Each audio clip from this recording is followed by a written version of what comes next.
Welcome to another stream, Asian session.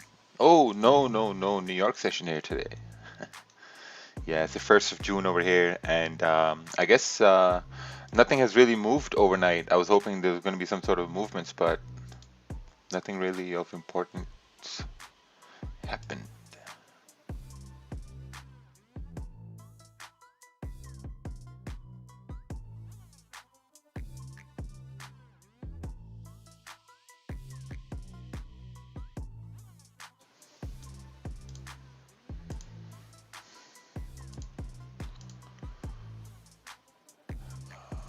Let's So, see. hope everyone's having a great day Let's so just make far. sure these systems are all on. These systems are.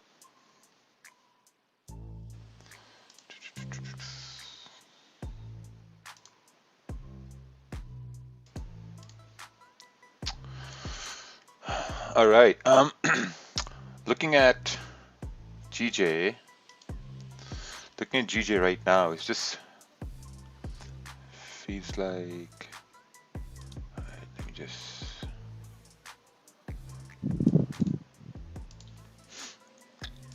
Start with the daily. Daily is bullish. Weekly is bullish. 4 hour is tapping into some sort of a resistance over here.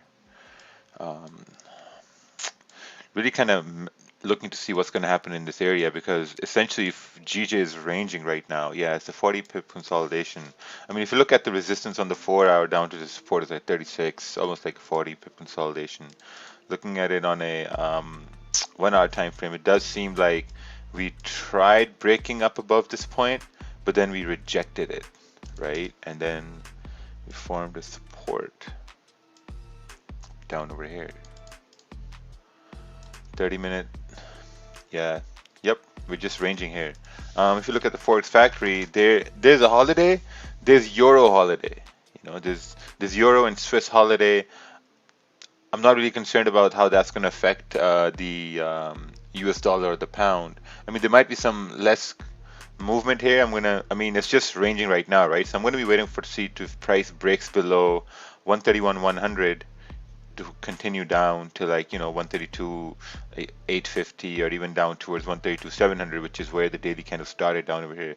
I really think if we break below 130 133 100, we're going to continue down towards 132 700 132 650, the point where the daily kind of started yesterday. So that's something I'm going to be looking at.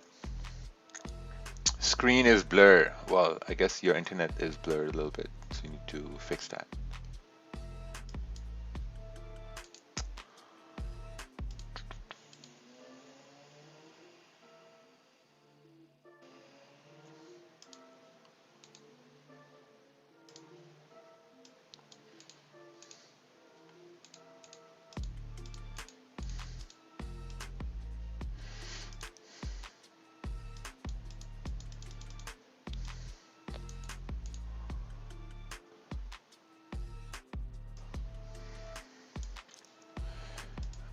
Let's take a look at US30 here.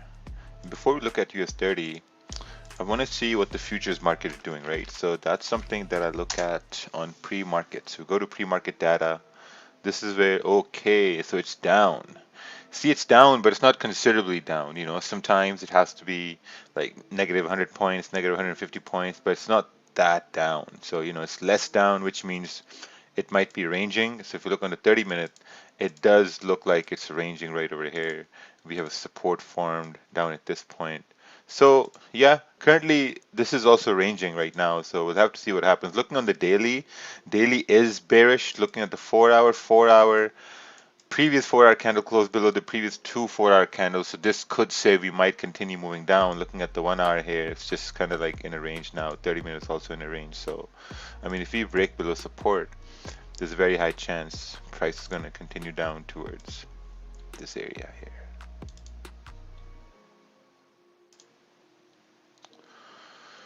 So yeah, we're gonna wait and see what happens in that scenario. We're gonna wait and see what happens in the GJ scenario. So it's gonna be a waiting day here. GPJPY 1 hour candle closed bullish as support, leaving a wick, but the 30-minute candle closed bearish. Could this have been a buy? No, because we're in a range. We are in a range.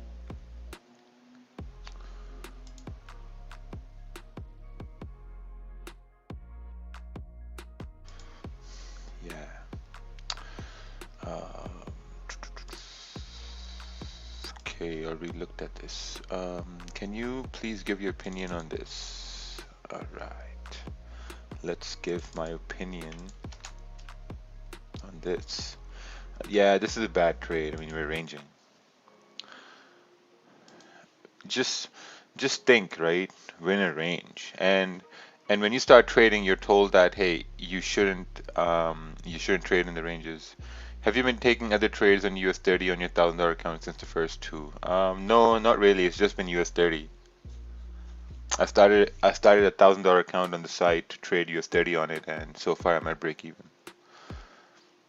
Why do you think these bank holidays won't affect the pound pair? Because I mean, it could affect with the volume. It's a euro holiday, right? It could affect with the volume, which is why you're seeing it range a little bit. I mean, the best way to look at it is to see the spreads, right?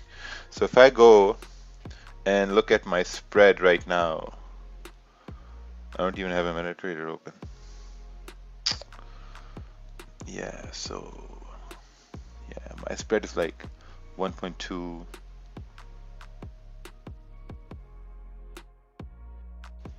1.2, 1.0. That's spread on the pound JPY. So I think if the spread is not too high, that still means it's good. Like it's not that high at all. Because the problem is when you have bank holidays and the spread is really, really big, then you want to look at it and say, okay, you know what, the spread is really big, so maybe like it's not good to trade.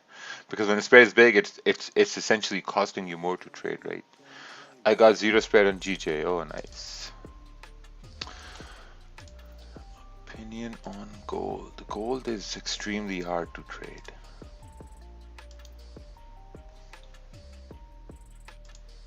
Let's take a look at the daily. Daily is still in the range here. Looking at the 4 hour created a resistance up at 1742. Right here. 1 hour, it's all the way to the left. You have this resistance on the 1 hour right here. It's kind of tapping into down to a support, which is this wick over here, right? So that's a zone. Because you see when candles came down, this candle came down and just rejected this price level, 1731. So that means that's a zone right over here. Tapped into that zone. So now we go to 30-minute. Yeah, gold is really hard to trade. I can't even attempt to do any analysis on gold.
Did you open any trades yet? Nope. No trades. Where should I open trades? It's just ranging. Let's take a look at your JPY here.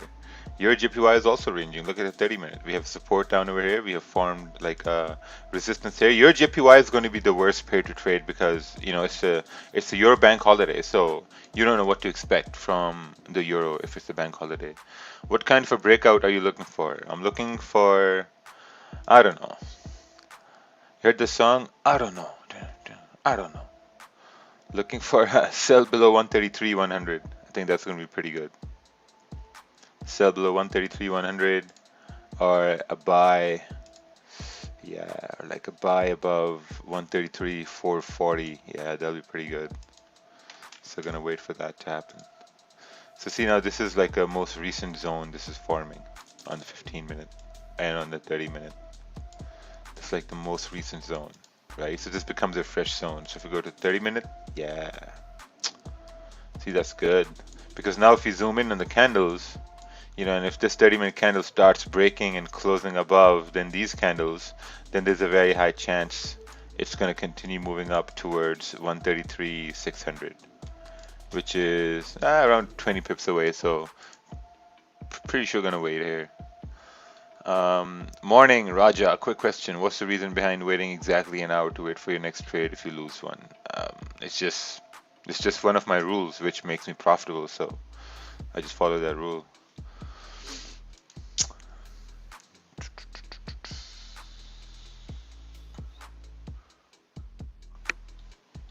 Yeah, so if we start breaking up, I think it's going to be a really good opportunity for the next 15-minute candle to continue bullish. Do you find a pattern at certain times in the morning when you take a trade with price action? Yes, absolutely.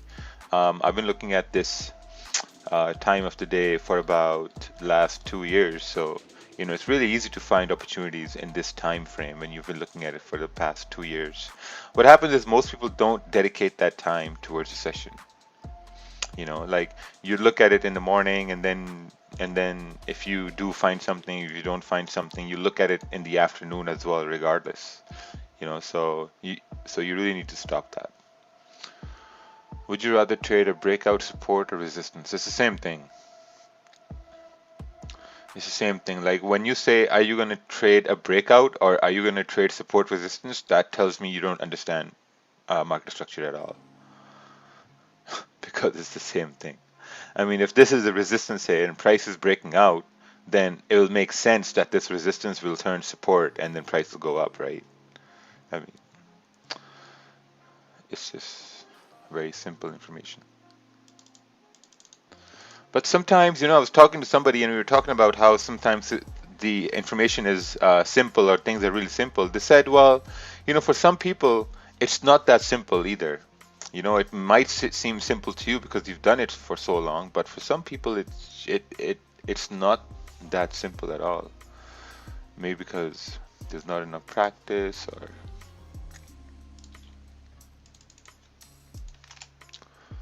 Let's check here. GJ 30 minute. Oh, someone took a buy early here. Okay. Someone's already in buys on GJ.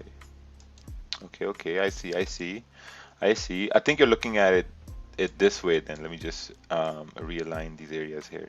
So you're looking at this area as support created. Yeah, that makes sense.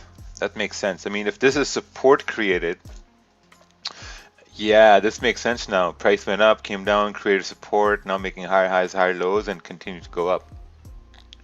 So if this closes bullish, you can expect the next 15-minute candle to maybe respect the low of the previous one and then continue moving bullish.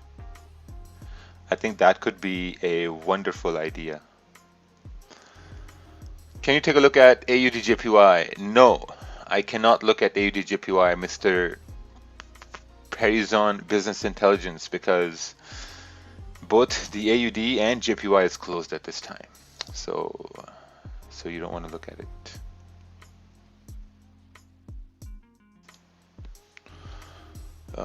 Time to short sell on gold. Just made $200. Oh, very nice. Beautiful. Yeah, everyone's taking buys on GJ early, I think. I think you need to wait for this to close. Like for people who have buys from down over here, it makes sense. But like buying right now, it's going to be a little dangerous. So you're going to keep your stop down here, and you're going to anticipate price to come up till 133.580. Someone took a sell on GJ. Very nice. Yeah, I think that could work.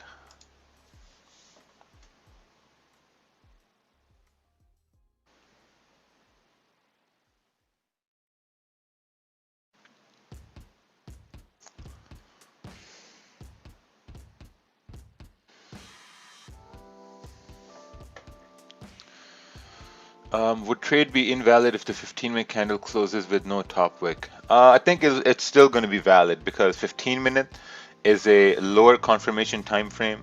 So even if it closes with no top wick, that means the confirmation is low. You know, and then you look at the next 15-minute. If the next 15-minute candle closes bearish, then you decide to whether you want to close 50%, you want to take some loss off of the table, or what do you want to do? You know, but if it closes bullish just like this above, you know, this minor area right around here to the left, 133,400, I think it's going to be a really good opportunity for price to continue moving bullish because it's clean traffic here to the left and your stop is pretty decent, like 10-11 pip stop, and you know, it's like almost like a 15 pip risk reward. There you go. 15-minute candle has closed bullish. This one should continue bullish, but it has to respect the low right over here. I think the price will go up to 134,750, just below the previous daily candle high. Yeah, sure. I'm just looking at this 133, you know, 580, around that area.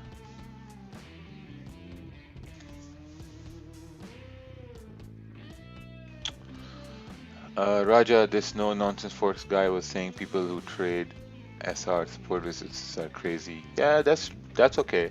You know, like a lot of different people have different ways to trade, and if they think their way of trading is great, then perfect.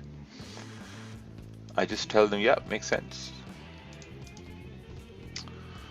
How much you risk? Depends. You know, it depends. Like sometimes I want to risk like $1,000. Sometimes I want to risk like 1,200. Sometimes I want to risk 500. So it depends what kind of mood I'm in. It's a Monday, and I mean, on a Monday it's better to just kind of like stay conservative with your risk. I don't I don't expect people to just like, you know, start swinging on Mondays, you know, because the first day of the week, and if you take a big loss on Monday, then you got to play catch up for Tuesday, Wednesday, you know. So go with low risk, aim for like 1 or 2 trades on a Monday, and then go next towards like Tuesday, Wednesday, start opening your risk, because that's when more volume starts to come in, right? Do you use indicators? Yeah, I use an indicator. It's called EYE.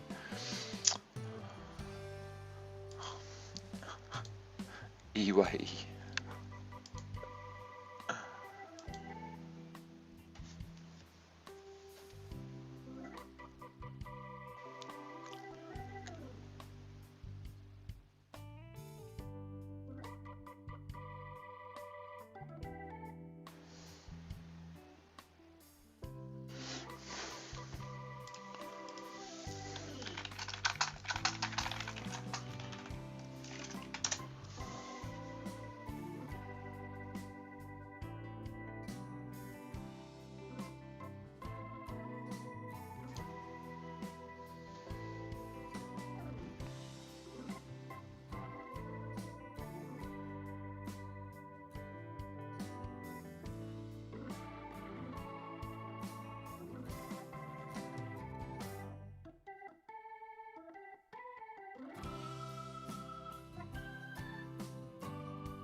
Do you not see my charts? Yes, I do. So let's take a look here. Wait for support to form, buys above resistance. Yeah, this makes sense. Buys above this area. Seems like a lot of pairs are ranging so far, so this would look good. Sells below this area would also look really, really good because you got a nice clean traffic. Price made a high, kind of close. Yeah, looks good at this point. Looks good on 30 minute. You have the 30 minute. It's still open. Now, if this 15 minute starts closing bearish, I think that's the point you have to really maybe secure some loss there. You know, because you'd want it to close bullish for the next 30 minutes to continue moving up too. Remember last time when you're E-holiday and felt like GP holiday? Yeah. Looking for buy above 133,700. sell below 133, 100. Yeah, this makes sense. I mean, even if you can look a buy above, I'd say like 133, 637, that's going to be even better. 133 is, yeah, that area would be much better too. No, I'm in no trade so far. I'm waiting for this 30-minute to close. I am in no trade yet. If this 30-minute closes bullish, then I'm going to look to see if I can take a buy. So I'm waiting right now. I have a buy at 133, 370, also based exactly like that. Oh, okay, okay. Yeah, I think I'm gonna wait. GU range clean traffic. If breaks the support, it is a good confirmation for entry, or should I wait for 30-minute to be broken as well?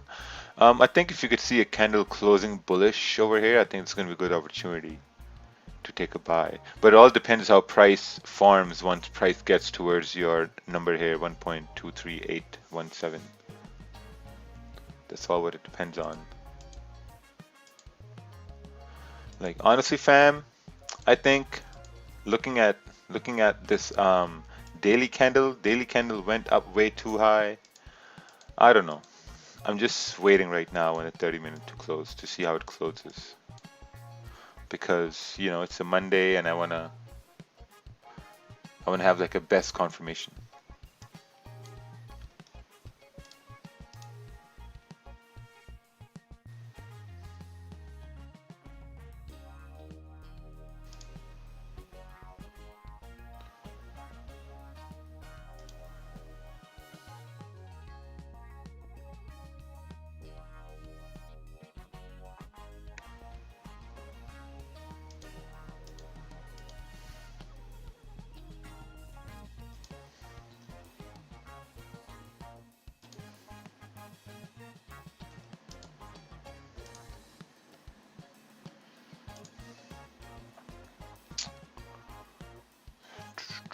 Why don't you always wait for price to respect support resistance?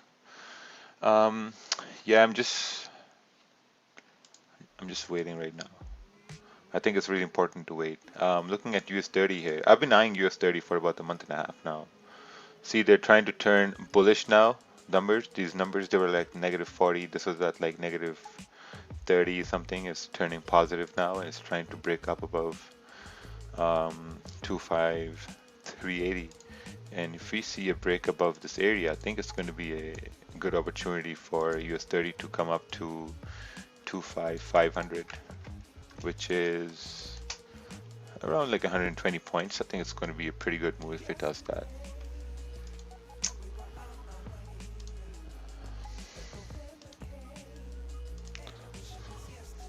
If you were long on UJ, what would be your take profit? If I was long on UJ, what would be my take profit?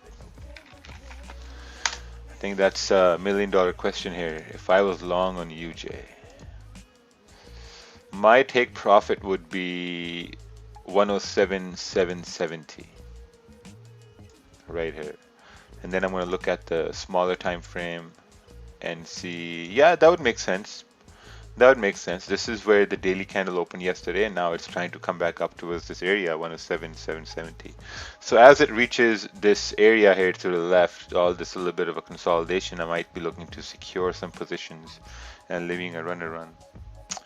Why do you go to CNBC when you have a live chart of US30 on MetaTrader?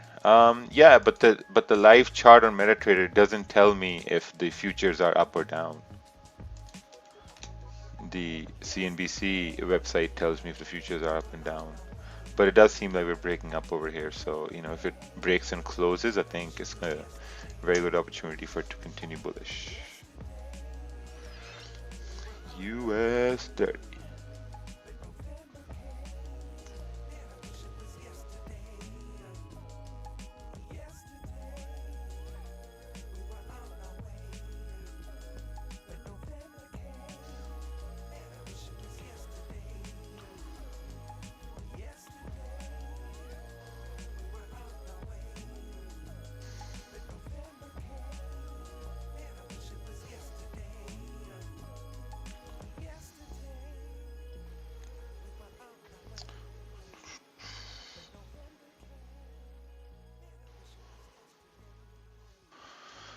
I'm worried about the wrong things.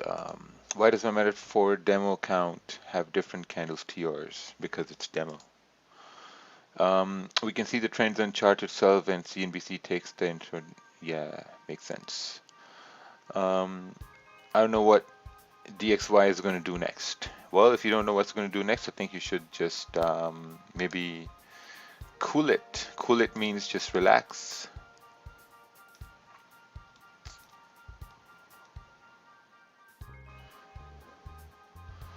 What do you think caused the 52 pip bear candle 30 minute, which is 5 candles back, was just the news? I don't know what pair you're talking about.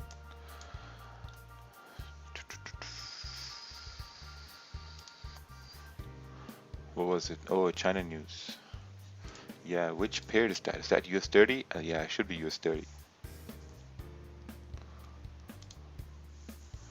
Alright, this is EuroCAD. If it breaks, then sell, no trade, just idea. Yeah, makes sense. If it breaks, then sell. I think this is the 30-minute chart. I think you need to take into account maybe support over here, because you see like there's a support formed over there, and then you have this area here, and then you have this area here. So you have consolidation, you have move up, price created support, price moved up and created the next support. So these areas are in the way. So you have to be also careful, because it's the Euro holiday, so you might not get that break. Still waiting on GJ, like waiting on sunshine. What are your thoughts on this analysis, Raja? Let's take a look here. So this is your JPY. I think it's a Euro holiday, so you shouldn't even be looking at your JPY, but let's just see. Price is ranging. Ideally, I'm looking for sells due to 4-hour bias. Okay. 1 to 30 minute candle below this level to enter sell. This level, okay, makes sense. Target this one and then ultimately coming down here. If candles break above the range, I won't be taking buys because I don't think there's enough range and there are multiple places that could cause problems. Yeah, I still think if price breaks up, you have clean candle here to the left, and price will have an easier time going up. So I think that would be a great idea at that point. Hey, do you think the civil unrest in the US will make the US dollar weaker? Yes. Yes and no. I was actually talking to somebody, well, my accountant, and we were discussing the US dollar and crypto. And he's a huge fan of Bitcoin. He's like, listen, man, the US dollar is going to crash in a couple of years, and once it crashes, you'd want to look at buying the yuan or the yen or crypto, because those currencies are going to come up. And to me, I was like, yeah, I mean, it can crash, but it can't just crash. Like the US economy is really, really strong. I mean, all the protests you see on the TV, they're not all over the country. I mean, it's not all over the country. It's in really, really specific sections of the city. It's not all over the place. When you see things on the media seems to look like it's all over the place. My buddy from back home, he's like, oh man, America is on fire. I'm like, no, America is not on fire. There's maybe 0.01%. Not all of it, I don't think. They say in 40 cities. I mean, I don't know. I don't trust the media at all. Like when I see shit on TV, I just don't buy it. I just don't buy it. They say there are riots everywhere. They show like little portions of it. I just don't. I just don't trust the media. I don't trust the government. I don't trust anyone. All I know is that at the end of the day, you gotta pay something to the government to, make them shut up, and that's it. How are screenshots sent to you? I think you need to watch the description video. Hey, what do you think? All right, let's take a look here. What do I think?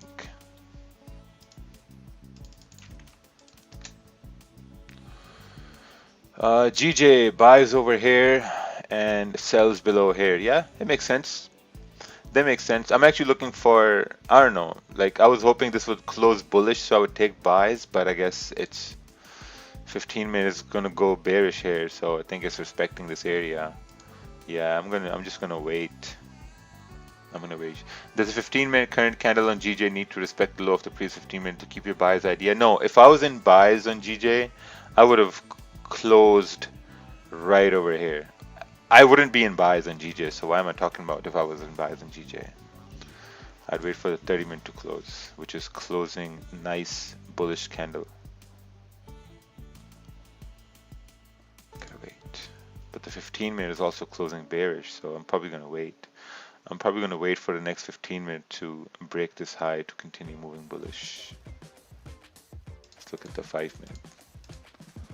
Yeah. I'm gonna wait.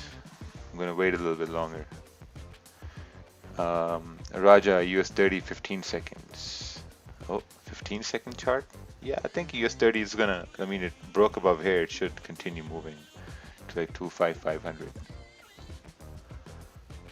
You're so disconnected from reality. I just don't believe everything I see on TV. They just, my.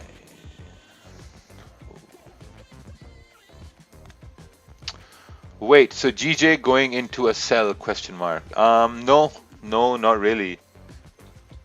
It's just ranging right now. GJ's in a range.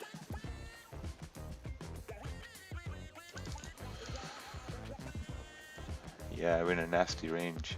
Would you put a buy stop above the 15-minute candle? No, I'm not gonna put a buy stop above the 15-minute candle.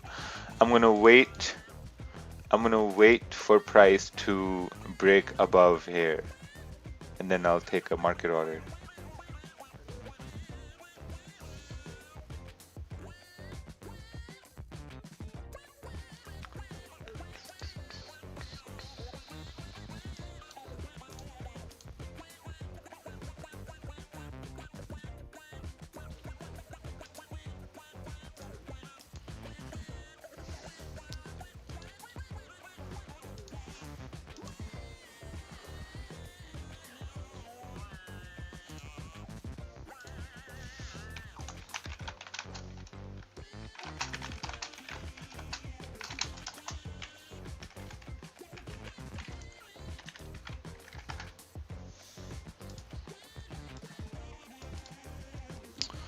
What's the best time to trade crude oil? I'm from India. I think when CAD is open.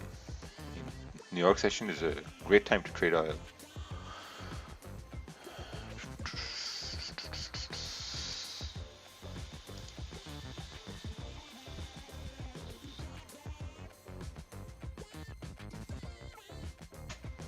Raja, 4 hours still bullish. Do you either? Alright, I'm gonna mute Rohit Rawat here. Rohit Rawat, I think he has butterfingers or something.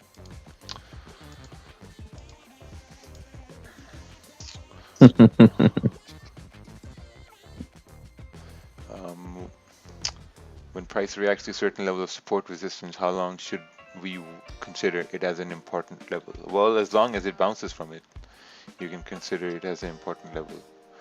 Hello, I got a job offer and I won't have as much time to be on the charts. Any tips for longer trades like swing trading? Yeah, I think if you don't have time to look at the charts as much as you did before, I think the best way to do is just to start looking at the 4-hour candles. 4-hour candles, 1-hour candles, and start trading based on those.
If price breaks the high of the 15-minute, the range is small, considered to a buy. I think there'll still be like if it's going to break above there, then I think it's going to continue moving forward. So I'll still be willing to take a trade. If you won't be willing to take a trade, then that's fine because I still think it's going to continue up further towards like 133, 655. Like if you look at this area over here, so at the end of the day, it's just your belief. Like if I think price is going to break above here and I'm going to take a buy, then I'm expecting it to continue up towards, 133, 650. So that's my belief. And if that happens, it's awesome. Perfect.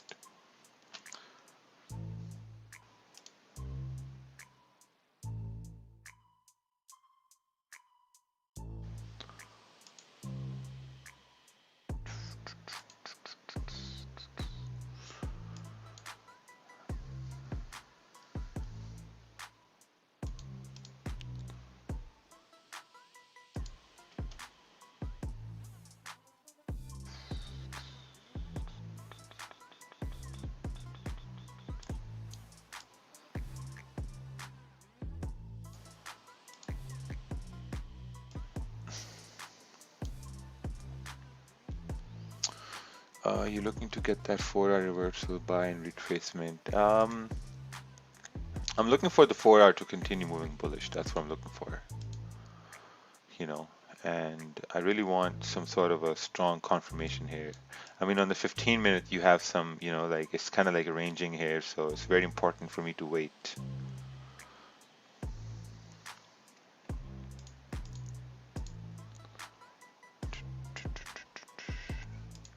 Wow, looks like gold's going to continue moving bearish here. It kind of like tapped into the support previously, and now it's coming back down.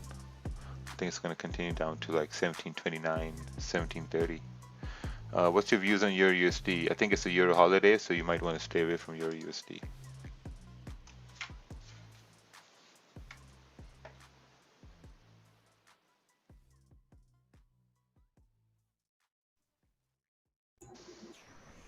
Hey, good morning. Hey, good morning. How are you, bro? Good. Very good. Yeah, how are you? Very good. Very good.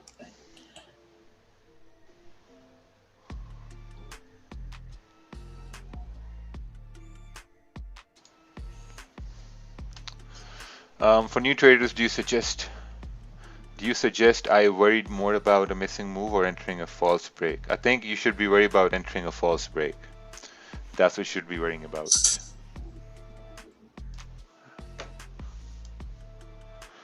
Can this last 3 hours 30 pip move be considered a corrective of that impulse? I have no idea what pair you're talking about, Marianne.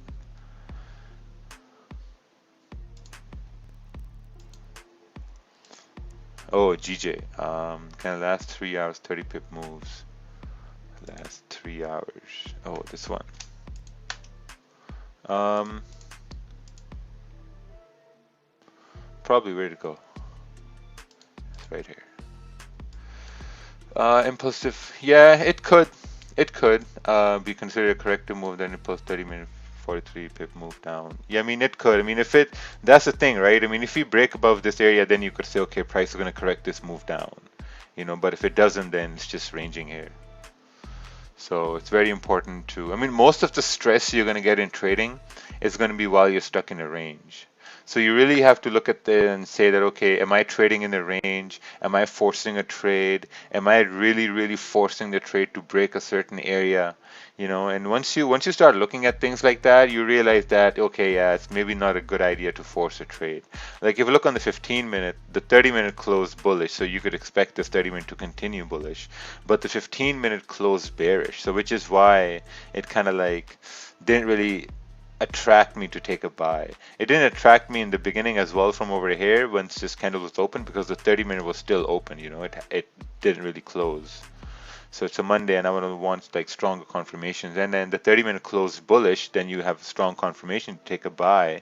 1 hour also closed bullish, but the 15-minute closed bearish, you know. So also it's a Monday, so I'm being like very, very careful with my trades. Like when you're really, really careful. At times you're going to miss trades, but at the end of the day, you're going to have more blue trades because you're not going to be, forcing trades. Because when you force trades, you take a loss and you're like, oh man, had like a nice blue run, now I have a red trade. Do you think it's because this was a minor resistance? Yeah, I think so. I think so. This was a minor resistance. That's why I didn't take a trade.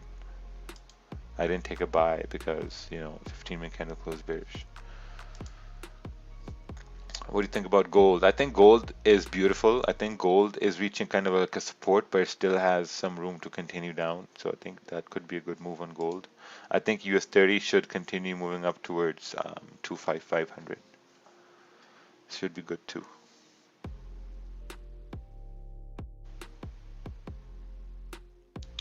What's the commission on US30 here?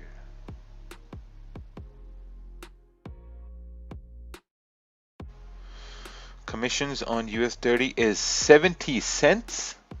What? It is really, really cheap to trade US30 with the way it moves. Wow. Do you look at COT reports? I have no idea what COT reports are.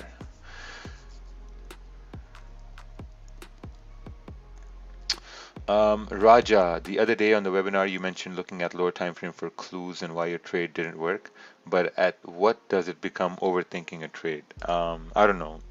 Depends if you're looking for a buy or sell. I mean, you can't overthink a trade if you've already closed the trade. Like, I mean, if someone had a buy over here and they hit stop loss and then they want to see, okay, why did my trade hit stop loss? Then you could say, oh, okay, maybe because the 15-minute was bearish, so maybe you had to wait for this 15-minute to break the high and then continue up. Maybe that's why price didn't really go up, right? So that's something you learned and then you make a note of that. I've made a note of these things, So when the 15-minute closed bearish, I went to my mental notes, and my mental notes said, "Yeah, no, this is not a good idea to take a trade here." As you're taking it, do you look for clues too? No, not really. Like if this candle closed bullish, I would have taken a trade. I would have taken a buy with my stop down over here and TP up over here. Or if this could have broken up over here, then I would have taken a buy with a predetermined stop loss based on how low this candle came, and then yeah, that'd be about it. And if it hits stop loss, that's perfectly fine because I planned the trade. And if it went to profits, then that'll be perfectly fine too because I planned the trade. What do you think about this trade on GU London session? Let's take a look here. Where should I even start? I got 100 charts hiding in the dark. Entered a small position as the 15-minute candle closed bullish. Yeah, you bought on the top, so it's a bad trade. Can't buy on the top. Gotta wait for support to form. You used EMAs before. How come you don't use them anymore? I just don't. What should I do? Please guide in trading. I think you should make a trading plan.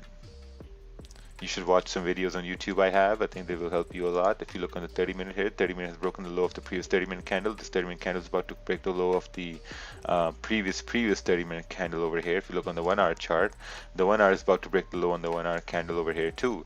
And if this 1-hour candle breaks the low of the previous 1-hour candle, then this means now price may continue to go down, and I'm going to look for the sells over here, right? So now we're just waiting.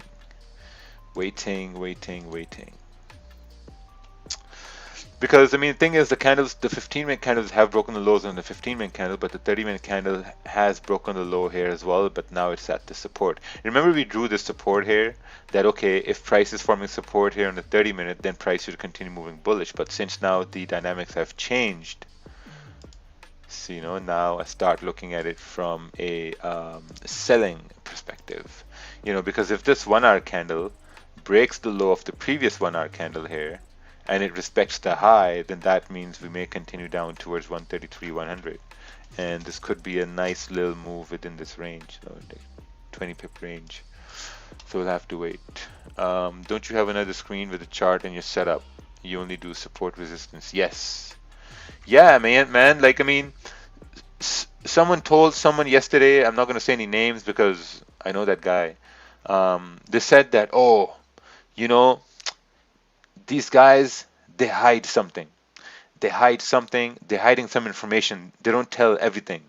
And I'm like, man, no, this is, I mean, what you see here is what I really do. Sometimes I take trades on my phone based on the information I see over here.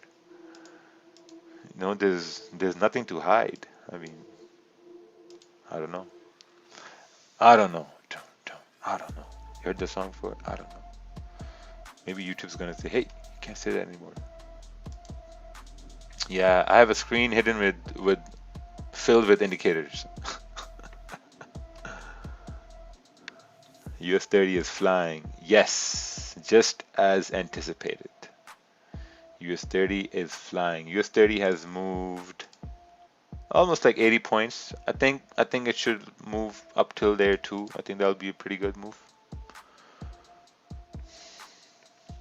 The truth is that if you search through Wix on my YouTube channel and IG, you will understand that your questions on live streams will go down. Yes, that's true.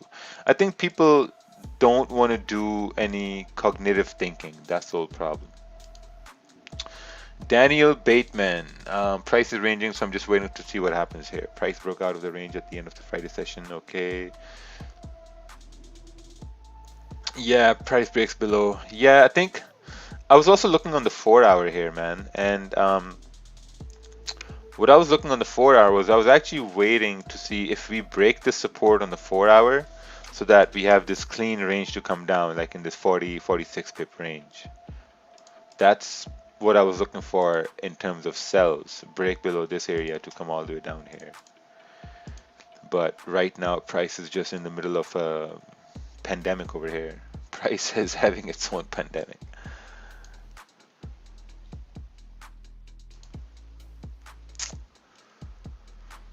Um, GJ, if candle closed bearish, I will take a look, sells low mid. Yeah, that makes sense. See, so now we're just waiting here. See the 30-minute, it went all the way down, broke the low here, came down to support, now it's time to come up. So, I mean, who knows what's happening? Now if this 15-minute candle starts breaking the high over here, then you could say, okay, price now has a better chance to continue moving bullish, right? So we're like kind of following price right over here.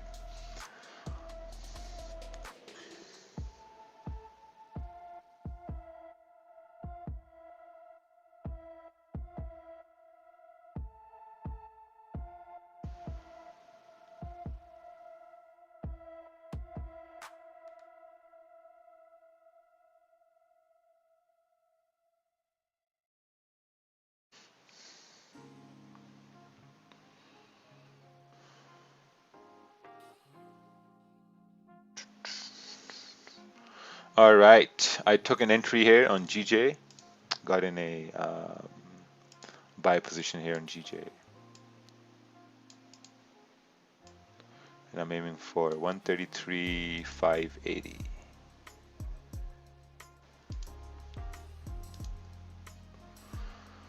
Is this trend line valid?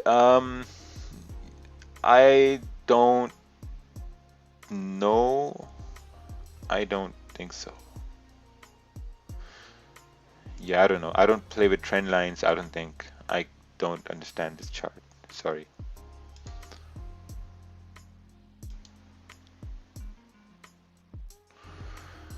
Should I get out of my gold buys I have since last night? Well, it depends where your gold buys are. If your gold buys are from down over here, then yeah, it makes sense to just maybe put them at stops or break even. But if the gold buys are from, yeah, I don't know, it's just such incomplete information sometimes people send my way. Should I get out of my, okay, I'm waiting on this Monday. I'm okay with not taking a trade today. That's awesome. If you don't want to take a trade today, that's pretty cool.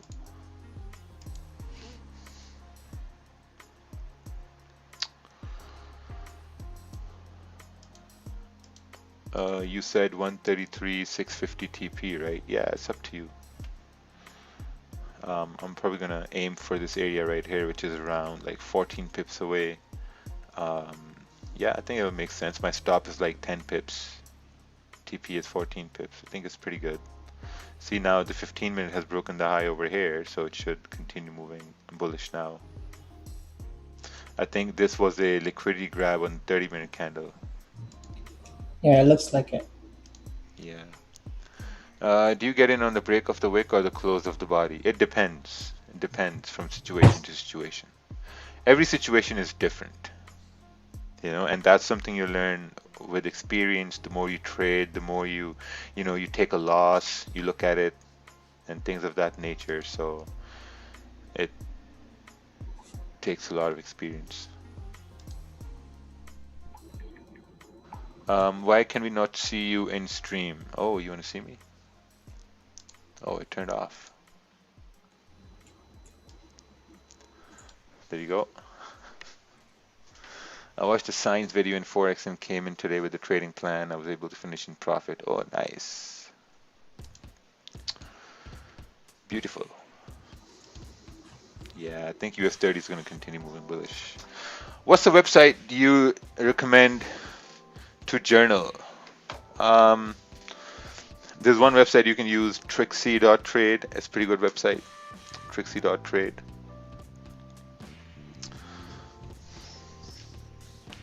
Now that I think about it, should have just taken a US30 trade. It would have been a nice clean move. Almost 100 points. What a call on US30. Nice house, LMAO. Thank you, thank you. We work hard to keep it clean.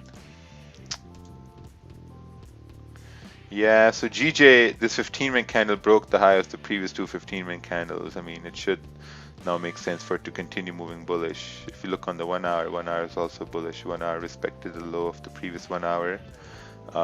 Yeah, I mean, looks good. Looks good.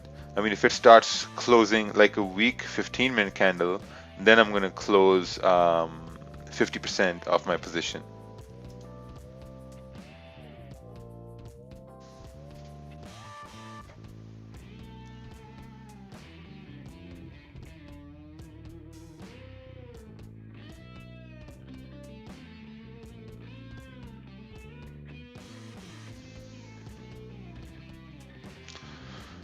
Gold is killing me right now. GG.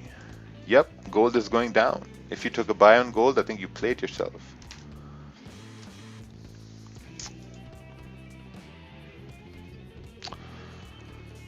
Hi, which of your videos I can start with to catch up with how you trade? I think you need to watch all the videos.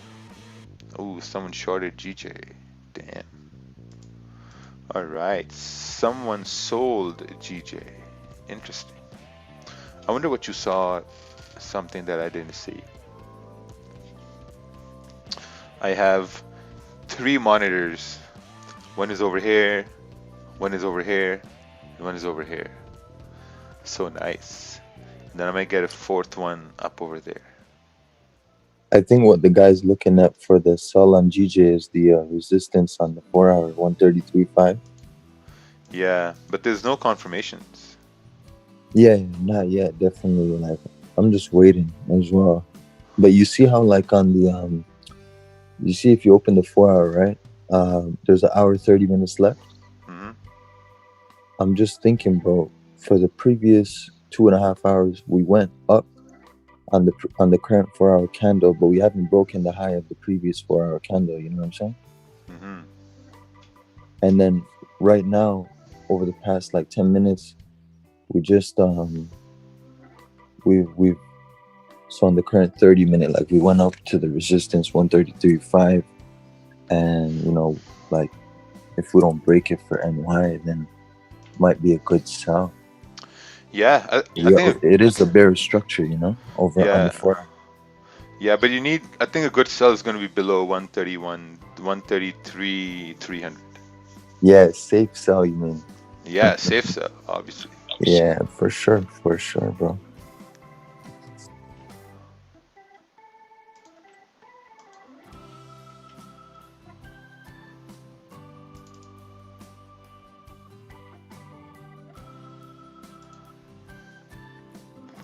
Yeah, gold should continue down. 1729, 1730. Closed 50% right over here on GPJPY. Closed 50% right here. You see how this 5-minute candle came down and it's just coming down to the middle here. Doesn't look good. Now it just seems like we might just start. I mean, this is creating like a minor resistance here. So for me, it's just better to be safe.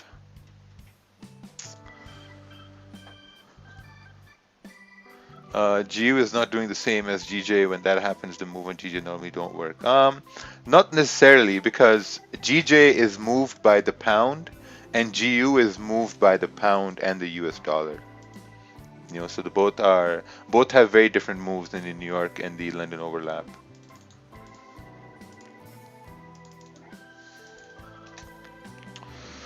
Oh, wrong chart.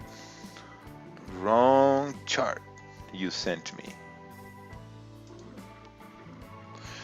Would you say that looks like a fake out?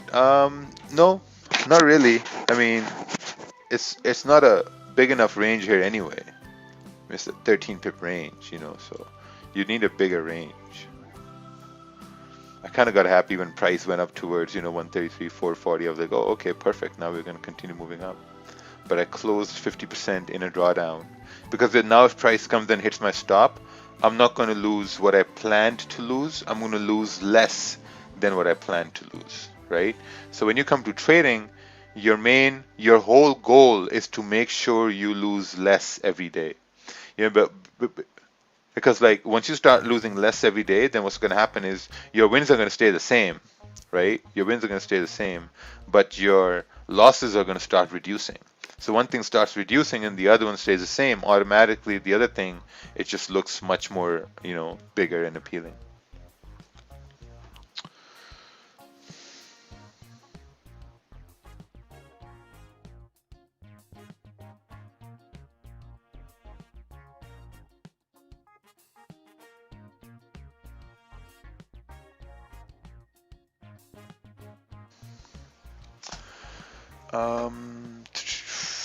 That didn't really have confirmations. Oh, I don't know.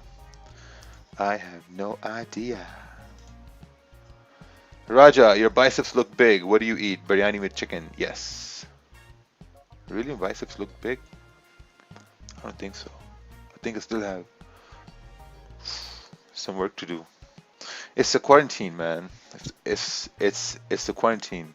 I've lost a lot of size here in this quarantine. The only thing I've been lifting is magic keys and my mouse.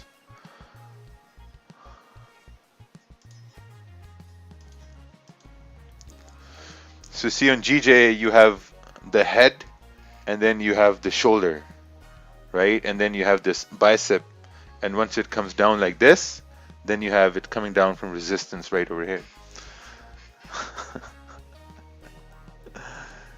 Do you invest in stocks? No. Would a 7 pip partial stop loss be wise to help in closing when price goes against you to mitigate risk? I don't know. I don't know about that. 7 pip partial stop loss. I have no idea about that. I mean, I think you have to show that on a chart. 7 pip partial stop loss. Yeah, I don't know. That makes me think that you have a 7 pip stop in case price comes down. Yeah, it doesn't make any sense. I mean, the only reason I did that was because, you know, the 5-minute candle came below this minor resistance here, you know. Are you looking to add more positions once we close above 133, 433? Yeah. I mean, once we break above 472, then I might think about it. But right now, I just don't like it at all because the 15-minute, it's closing bullish, but it's closing below this minor resistance here. Right? I mean, look at the 30-minute. 30-minute is also closing like a little shitty doji candle. So if it closes below this resistance, I'm just going to exit my trade and I'm going to call it a day. And I'm just going to say, oh, we had a Monday. Oh, man, we had a Monday, man. Oh, man. Yeah. So see, we got like 45 seconds left for it to close. It's closing below this resistance here. So at this point, I'm just thinking like, yeah, I don't know.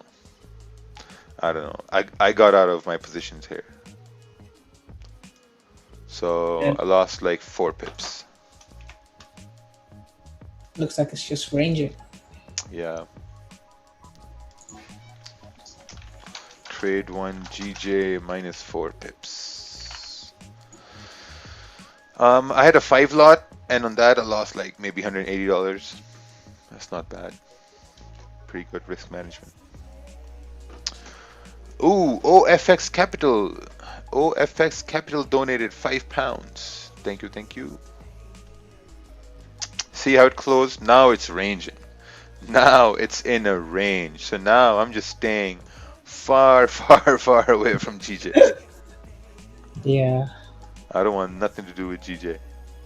And look at this, US30. I think US30 was the trade here for the day to continue moving up.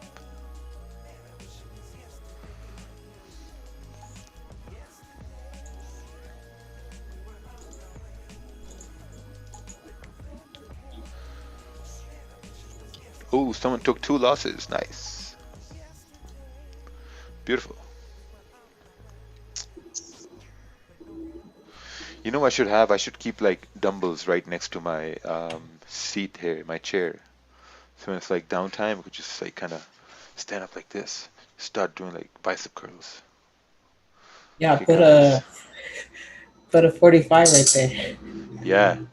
Okay, guys. So we're just waiting right now. I'm gonna do some shoulder presses. Raja, if you hit your weekly goal in one day, is it best to reduce risk for the week and not risk that big win? Yes. If you have reached your weekly goal, I would say maybe withdraw something. Withdraw like a little bit. Withdraw a little bit and really tone down your risk. Take Monday off, go like Tuesday, go easy on Tuesday. On Wednesday, if you see something, because on a Wednesday there's a lot of volume and you might get another big win. So, like go like okay on Wednesday. So, like if you don't want to withdraw anything, then on Wednesday just like use part of those profits to trade.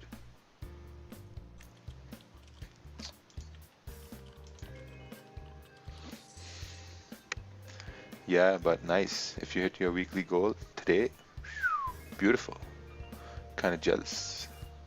It's Monday too. It's Yeah, Monday. damn. Yeah, Monday. I wonder where you got that weekly goal from. What pair was it? Come on, Charlene. You hiding stuff from us?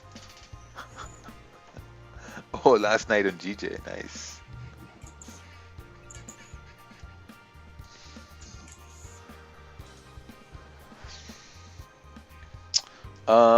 When would you run a compound account and when would you run an account with constant capital?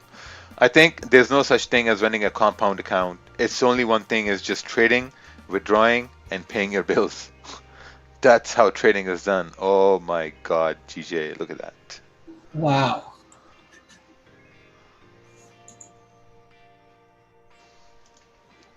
Well, you just had to do this, GJ, huh?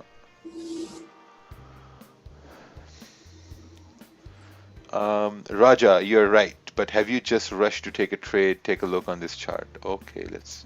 Oh, you sent a wrong chart. Sent a wrong chart. Yeah, GJ went up, and if you took buys up over here, you automatically effed yourself. If you took buy right over here when price was running up super fast. Yeah, so I'm done for the day here anyway. See, if I see price breaking below 133,300, I might look for sells, but other than that, I'm just not looking at anything. I think gold will continue moving here.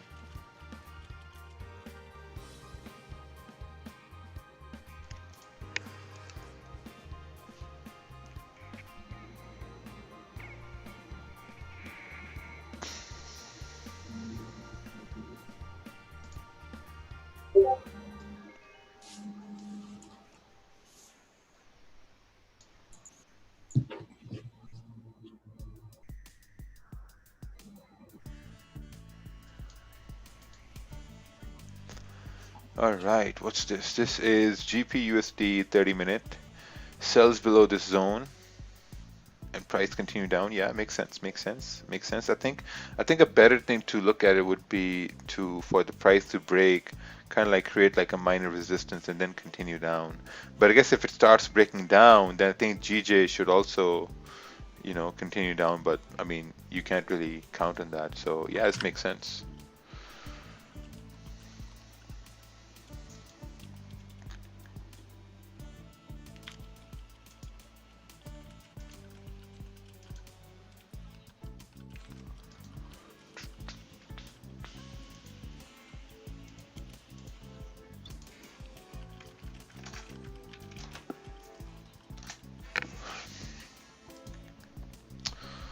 Oh wow, looks like it's. Would you recommend filling up your trading time with other minor activities like making breakfast, taking a shower, or whatever you avoid taking stupid trades? Yeah, I think that's good. Um, what I do is I know I'm gonna look at the charts from like 6:30 till 8:30, 9 a.m. So what I do is I just like sit and watch, and if I feel like there's like 15 minutes left for the candle to close, like let's say we move to like 7:45, and I know there's like 15 minutes left for the candle to close. I'm just gonna go do something. I'm gonna go make coffee. I'm gonna go grab a bite to eat because then I know I'll have 15 minutes left. So I have that 15-minute time frame to do stuff. And if I miss a trade in those 15 minutes, so be it. Because I was waiting for my confirmation. So it's good in that case. Like you come back, you're like, oh man, I missed the trade.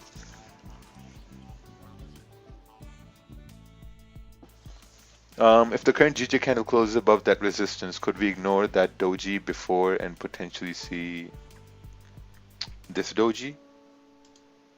Yeah, it's the only doji candle there. Yeah, I think that would be a good idea. I think that could be like a second second attempt at the buys. I think that's very valid. GU is also respecting the support. Actually, let's take a look at the Chinese indicator here. See what the Chinese indicator is saying pound strong, yen weak. This means that if we get a solid close, we should continue moving bullish. Okay, okay, okay. Makes sense. So I think a second attempt could be above 133,490. Yeah, I think that could be a good second attempt. But then the range gets smaller. Then I guess you're gonna maybe take it as a cowboy to continue moving bullish. Cowboy Mondays, bro. Yeah, Cowboy Mondays. Cowboy Mondays. What would you do if it continued to go up? How would you know when to buy without getting caught in the trap? I would have bought on the break due to FOMO. See, if it breaks up and continues going up, then it is what it is. I missed a trade. But if it closes bullish here and then on a 5 minute I see some sort of like a price kind of trying to move up, and if the 30 minute also is bullish, this is the thing. If this 30 minute also stays bullish, then there's a very high chance we're going to continue moving up. And for that to happen, you need this 15-minute candle to close bullish, right? So I think that would make sense.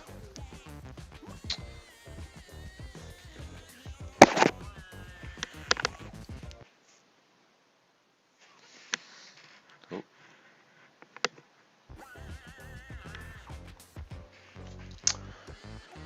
Testing, testing, testing, testing.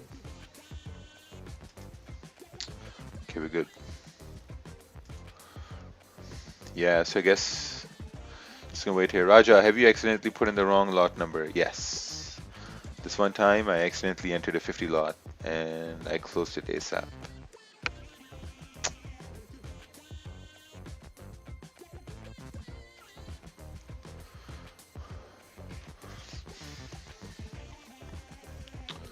Ooh, looks like it's breaking up over here.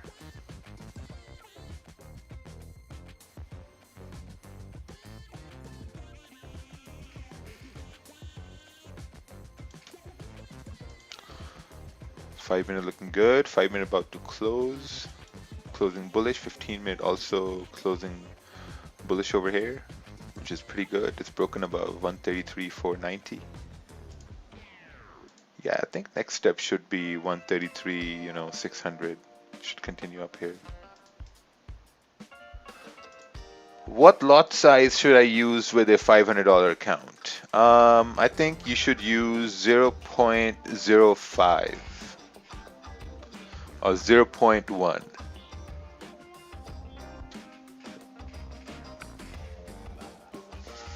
What's that live chart? This is it right here. This is a joke, guys. I mean, if you consider this as something you should take trades based off, don't. This is a joke. I repeat, this is a joke. I do this to troll everybody, and if you get trolled, then I think my joke is successful. All right, breaking above 143,490, you should continue bullish till 133,600. 5 more minutes, anything can happen. Can be manipulated. Be careful. No, I think now it has a clean room to continue going up. 133,600. It's gonna happen. 133,600 is coming. Now you gotta look at it. What's the probability it's gonna go up? Very, very high. Extremely high probability. And then you're like, okay, what's the probability it's gonna go down? Extremely low probability. So this is like when the train is on its way. The train is running with coal running in it like choo choo. And it's gonna come up towards 133,600. US30 is also on its way now. It should continue up towards this target here. The target that we have planned for US30.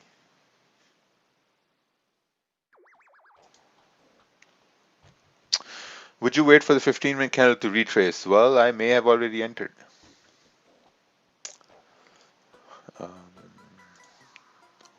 US30 also rejected that support.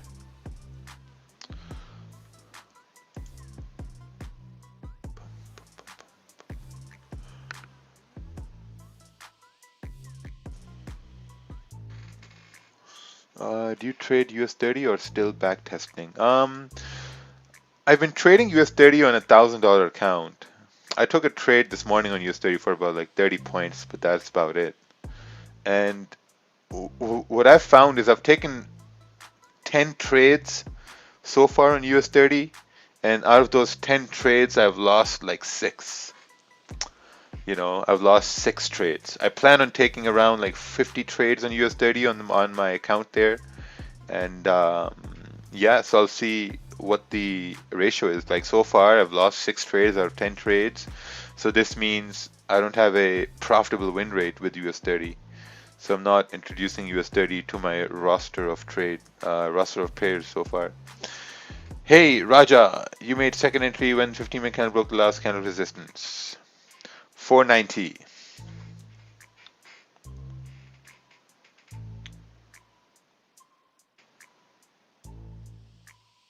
490, yes.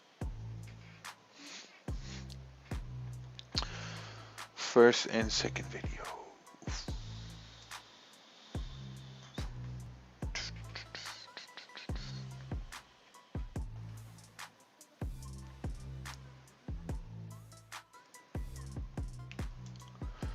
Why so serious? Why don't you trade SPX 500? Because I don't trade SPX 500. Clean break and retest coming down. I'd be careful about this little minor support here to the left. I'd also want this candle to see if the 30-minute is closing bearish or not. Because if you can see a 30-minute closing bearish, then you can say, okay, now we can continue moving down.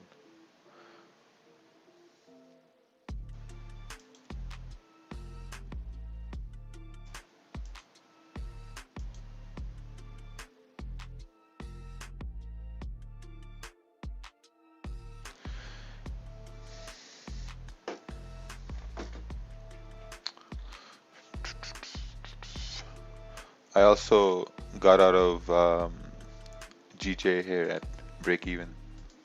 I don't trust it. If it goes up, that's fine, but I'm not trying to be a cowboy on a Monday. So one break even and one negative 4 pips. I think it's pretty good. Pretty good. Pretty happy with this. Considering I have 30 days left for June. No, I think 19 days. They're like almost like 20 to 21 trading days in a month. Why and when I buy on demo account, it's always making me buy higher than where the candle is. Yes, because there is something called spread. You know, when you have spread, the spread is gonna activate. It's gonna put your open position a little higher than where you enter. Or that could also be slippage too. How is pre-market data calculated? Well, if you look at the pre-market data here, this is the pre-market data. See how it's positive now? It's a little bit positive, right? Because this is also moving up here a little bit. Aren't we watching pre-market data right now? Like, isn't this pre-market? Yeah, I've been looking at this data to see if it's really how it's affecting the US30 or not. You know, I've been watching it for the past month and a half, and to some degree it does affect it. Like if the numbers are really big, like in the hundreds or 200s, then it really, really moves US30. So it was negative when I came on, and it was about to turn bullish, which made sense because the US30 was breaking above this minor resistance. Mm-hmm. Yeah.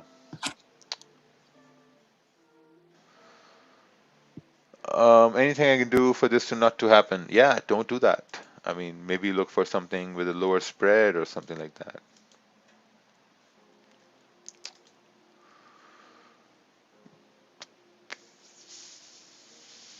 What's the meaning of cowboy entry? Well, when you wear a hat and then you say hee-haw and then you take an entry. Taking a cowboy entry is like hitting on a wild horse, not knowing what it's going to do. So just like on GJ, if you take a buy on GJ right now, this is going to be a cowboy entry right here. You're like, all right, let's get it done. You know, so you'll have to be very careful. What do you guys think about AUD USD? I don't know. I don't know. I don't know. You'll have to send a chart. I've started to think, what is the most likely target we will reach in this 4-hour candle if it breaks the high or the low? Oh, nice. Yeah. See, like mentally doing that is pretty good. See, now, right now, what I'm thinking now, this is all what I'm thinking right now. Since I'm not in a trade, so now I'm going to start thinking. Now the thing is, when you're in a trade, you've already done the thinking, right? When you're in the trade, you've done the thinking. Now you're just waiting for targets to hit. But at the same time, you're looking at the price and seeing that, okay, if it's really going to make sense. The reason I closed at break even at 133.490 is because, I mean, I looked at myself and I said, yeah, Raja, I mean, you took the first trade, it was a negative 4 pips, and now it's a Monday, you know, first day of the month. I think you're just forcing a trade. I said that to myself, and I said, yeah, it makes sense. I think I'm trying to force an analysis which may or may not be there. Because if the analysis was there, it should have happened by now. I mean, that's what I think. You know, at the same time, you have NY Open coming in 10 minutes. So, you know, I mean, that's why I closed.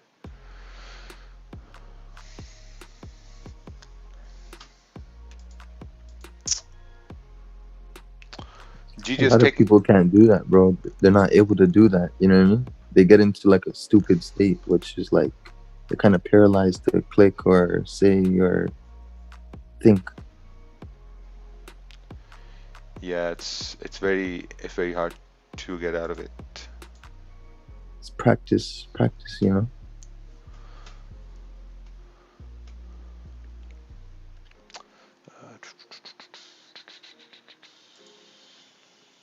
Any thoughts on crude oil versus US dollar?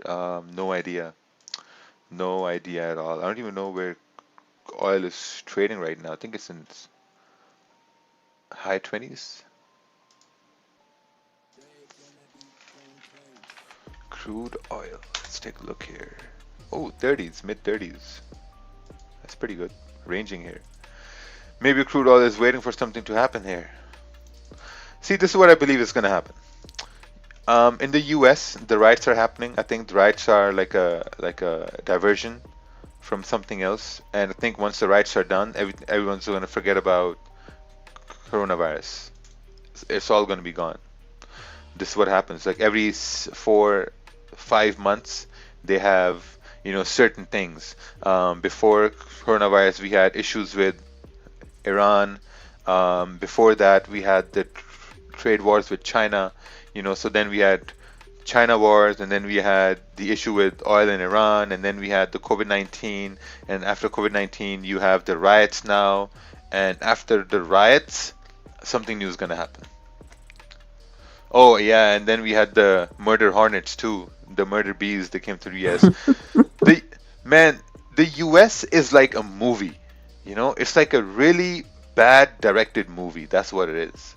I mean, out of nowhere, these big things start happening, and while you're watching a movie like that, you're just like, wait, what? They they had COVID-19, now they have killer bees, and now they got riots. What kind of movie is this? You know? But bro, my main concern is like in 2 weeks, what if the like you know what I'm saying? It takes about 2 weeks to show symptoms for COVID, right? Like, bro, riots are happening now. People are together, and like, you know what I mean? They're choosing to be on the streets, like they're choosing, social justice over their health. But in 2 weeks, I think we might see numbers like the second wave kind of thing. You know what I mean? Oh, so you think that the COVID-19 is really serious? I think, bro, yeah, I don't think that is just like a hoax and shit. I Be- think it's a big, like a fugazi. I used to think that, bro, up until like yesterday when like I know some people that are in like Brampton and some of Mm, their family members got it or passed away or yeah.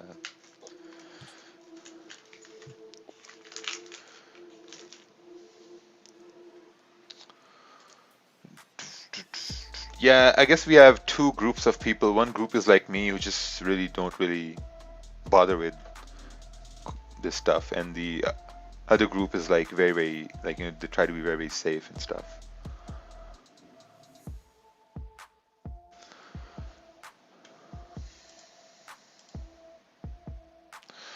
Uh, what's your weekly goal in pips? I don't know. Whatever I can get. You know, today I got -4 pips. That's what I got today. And man, look, it's a good decision. I closed that break even at 133,490. Excellent decision. I would have been down 7 pips, and 7 plus 4 is what, 11. Would have been down 11 pips for the day. God damn, man. Yeah, monkey Mondays today. Price is monkeying around, swinging up, swinging down. If you take trades, you hit stop loss. Now you got a frown. Um, yeah, I mean, it's just super hard to trade today. I think US30 was a good move. US oil is just ranging. I don't even know why I'm looking at US oil. Your JPY is also doing the same thing here. I mean, just a Euro bank holiday, so what do you expect? So I think the bank holiday is really affecting price here. Wix don't lie. I don't understand what's the use of sending the graph if you don't even see it. Well, Amazify TV, I don't even understand what's the point of having a description there with an introduction video which tells you how to send a chart and you don't even see it. Come on. Come on, man. Use your brain. Amazify TV. Man, YouTube is a gulag. The funny thing is when people upgrade from YouTube to the to our group here, it's like you just changed your friends. It's like you upgraded from the friends in the gulag to friends in the upper class. Because you filtered all the noise. Man, it's like a huge difference.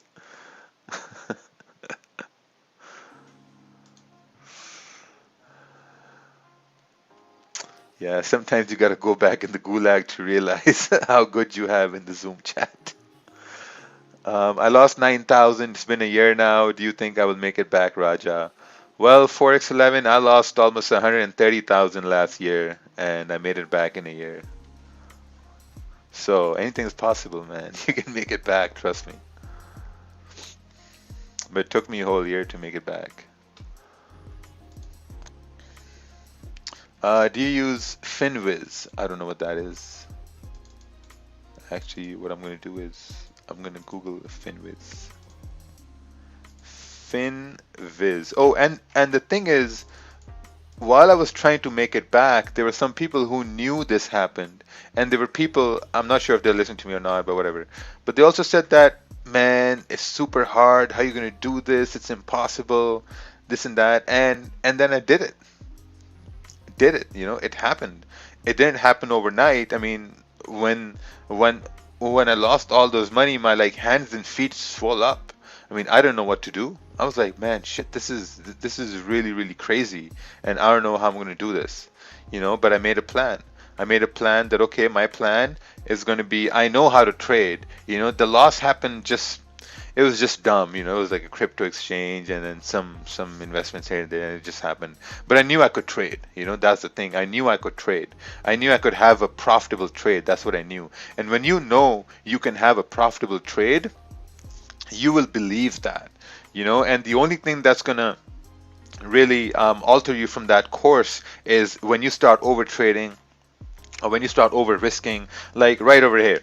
Like there were days when I was trying to make that money back, but at the same time I was very very cautious of what I was doing in the market. If I was watching this day today and if I had a 4 pip loss and one trader break even, I would tell myself, okay, you know what, I'm done for the day, because there's the next day tomorrow and the next day tomorrow. Because no matter how hard I try, even with these 2 trades in for the day and the price action moving like this, I know I won't be able to make a huge return based on this. So I might be able to come back tomorrow and the next day and then a week after and then the month after, So yeah, it's just like you just have to believe, and the belief comes from staying disciplined and staying very, very level-headed. Most people, man, people are like too emotional.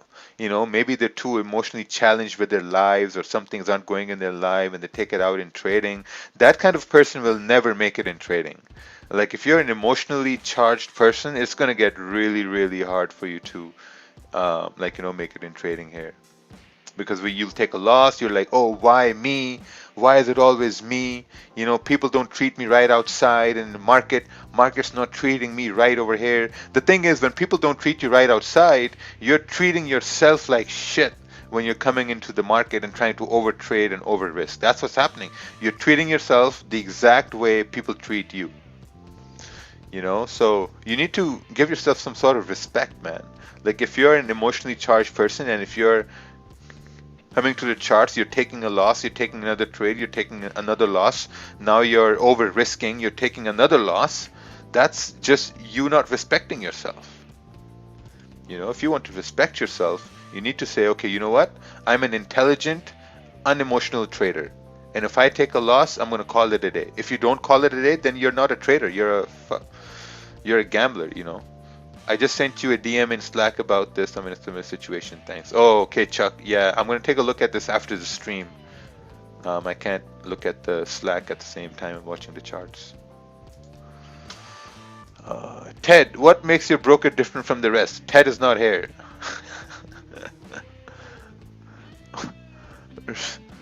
Yeah, it's pretty hilarious.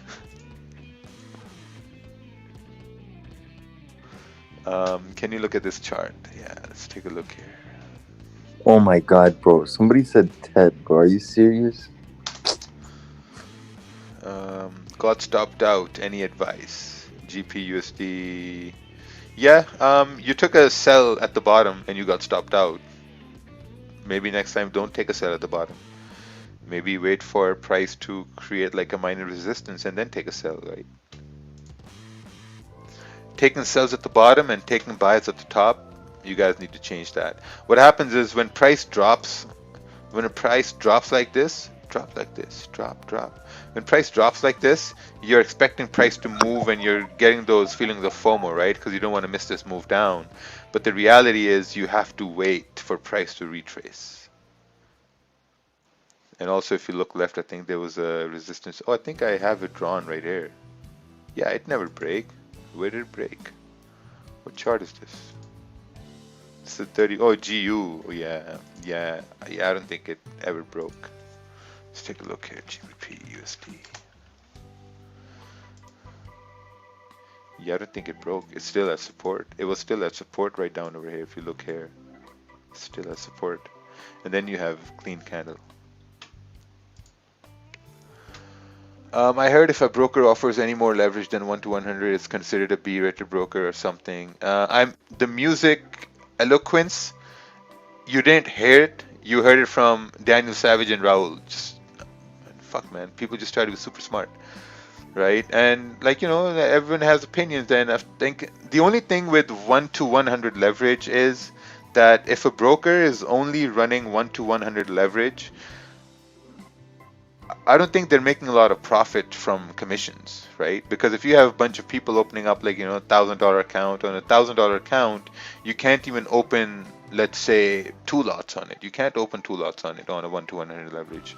You're opening 10-cent lots, 20-cent lots, so I mean, it is what it is. But at the same time, I think if you are on a book broker or a B book broker, you're still, it's really hard to win either, right? Like if you're losing on a B book broker, and if you're worried about broker taking your money because you're losing, you're still going to lose on an A book broker, right? It's not magically you're going to go to A book and you're going to get this revelation from the skies that, oh yeah, now you're in the A book, now you're going to win. No, you're still going to lose. So it doesn't make sense. For me, I think from what I believe is like a good brokerage is a brokerage which can offer you multiple platforms to trade on. MetaTrader 4. MetaTrader 4, everyone has a MetaTrader 4. MetaTrader 4 is like a Honda, everyone has it. MetaTrader 5, if brokerages offer you MetaTrader 5, I think that's a really, really good broker to trade on. Because the thing is, MetaCoats have stopped giving licenses for MetaTrader 5. No, MetaTrader 4. Right? So, if you still have MetaTrader 4, you have MetaTrader 4. But if you have MetaTrader 5, it costs more to get MetaTrader 5. Because MetaCoats, they no longer support MetaTrader 4. They no longer give you technical support as well for MetaTrader 4. So if you have a brokerage and they have MetaTrader 4, they're not getting any support on MetaTrader 4. If issues happen with liquidity or something like that, they're not going to be looking into sort that out, because they'll say, oh yeah, MetaTrader 4 is outdated, so MetaTrader 5 I think is going to be pretty good. Can you explain what is better on MetaTrader 5? Yeah, for sure. Can you explain me what's the major difference between a Honda Civic and a Rolls Royce? So that's the difference between MetaTrader 4 and MetaTrader 5. Raja, you should get a tattoo on your face of a bullish engulfing candle. I think I should get a tattoo of an ice cream cone. Be like Gucci Mane. Do you use MetaTrader 4? No, I use MetaTrader 5. I haven't used MetaTrader 4 since 2017. I switched to MetaTrader 5 when it first came out. I don't know how make same money on MetaTrader 4. Okay. Raja, is there any advantage of over leveraging if the lot size is kept constant? Ask yourself this question again.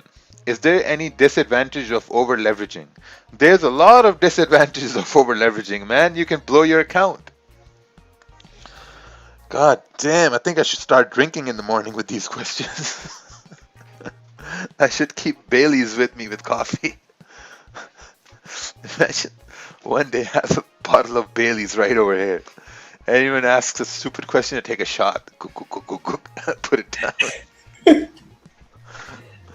Yeah. You'll be drunk pretty quick, bro. Yeah, I'd be doing pretty quick.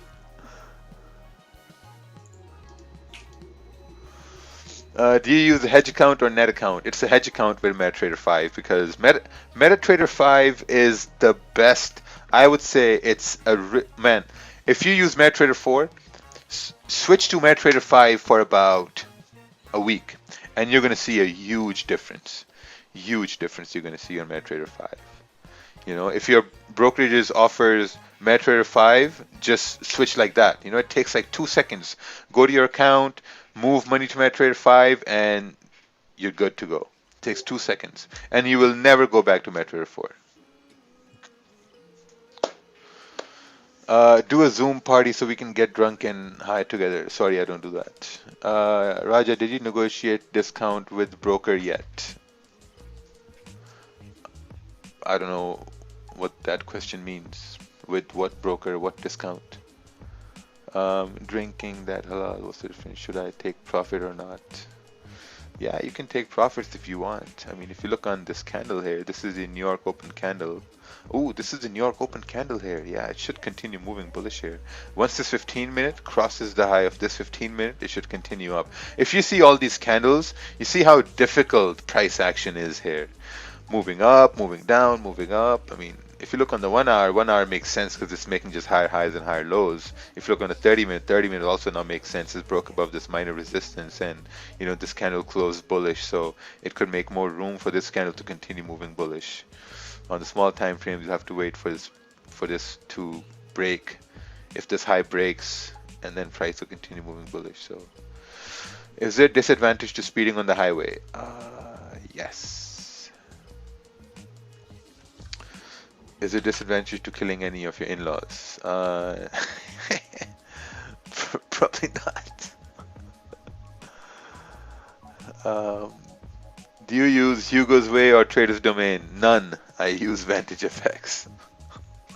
It's funny, I use Vantage FX, I promote all the brokerages, and I have a mouse pad for black bull markets.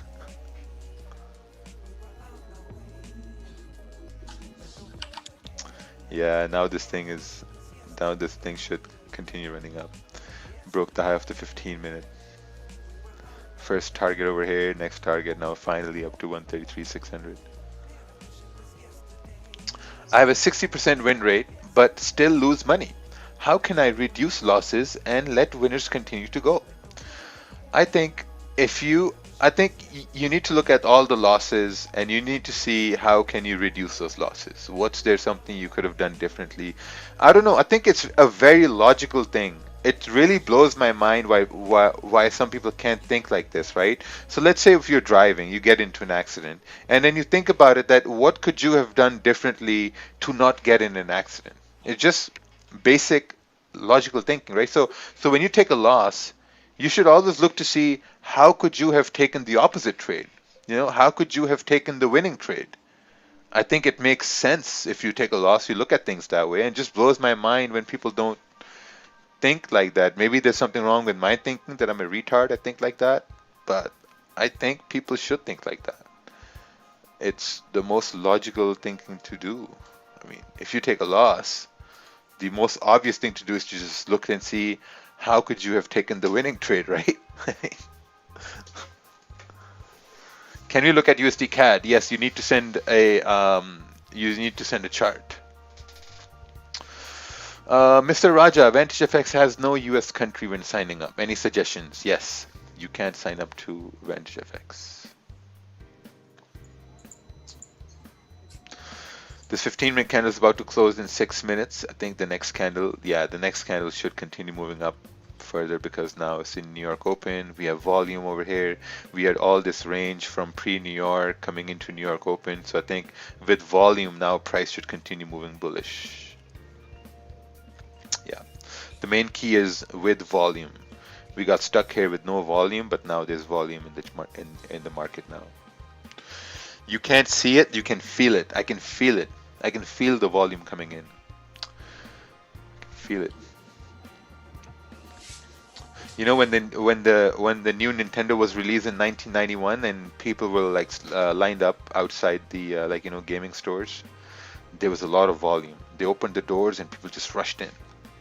So this is what's happening right now. Pips were at this gate and the gate is open now. Now they're coming in with a lot of volume. So all the pips from down over here, down over here, they're coming in right now in volume. Slowly and surely. We have 5 minutes candle closing here. 15-minute candle is about to close in 5 minutes.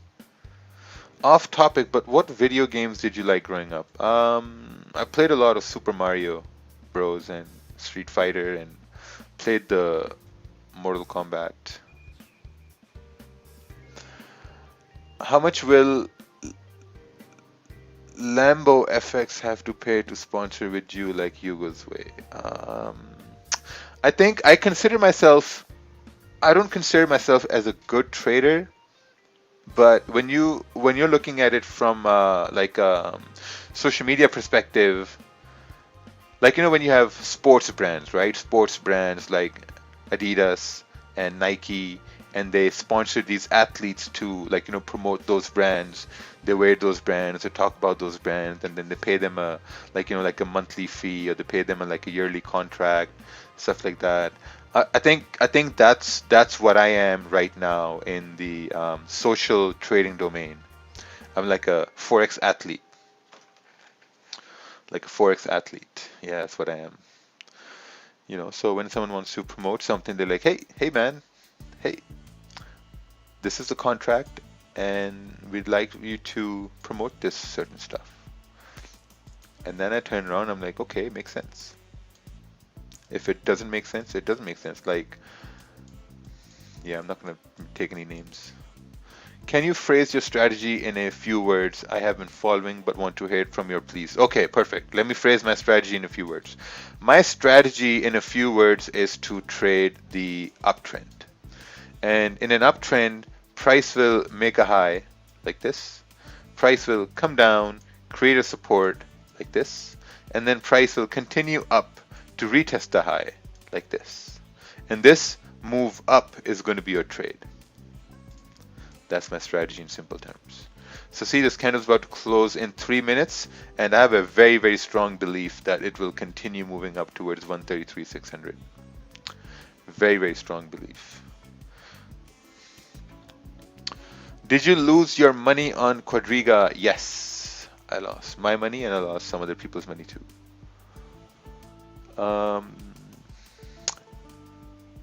Why don't you take GU trade instead of GJ? Because I don't trade GU a lot. I trade GJ a lot, so I stick to GJ. Will you give it a third attempt now that's volume? I don't know. What was your risk reward of May? I think my risk reward for May was pretty good. I caught a bunch of 100 pip trades that really, took my account to a really, really nice level. So I was able to withdraw a nice chunk. Is it bad to hold a trade for over an hour before TP because these markets range a lot? I think if you're in profits, if you're holding it for an hour, if you're in profits, I think you should put your stops at break even and enjoy the ride all the way up to 133,600. Thoughts on George Floyd protests? I don't know. I have no thoughts on political issues.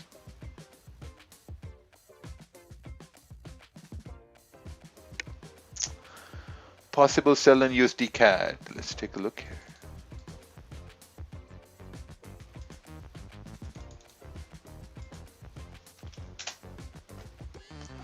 Possible sells on USD CAD.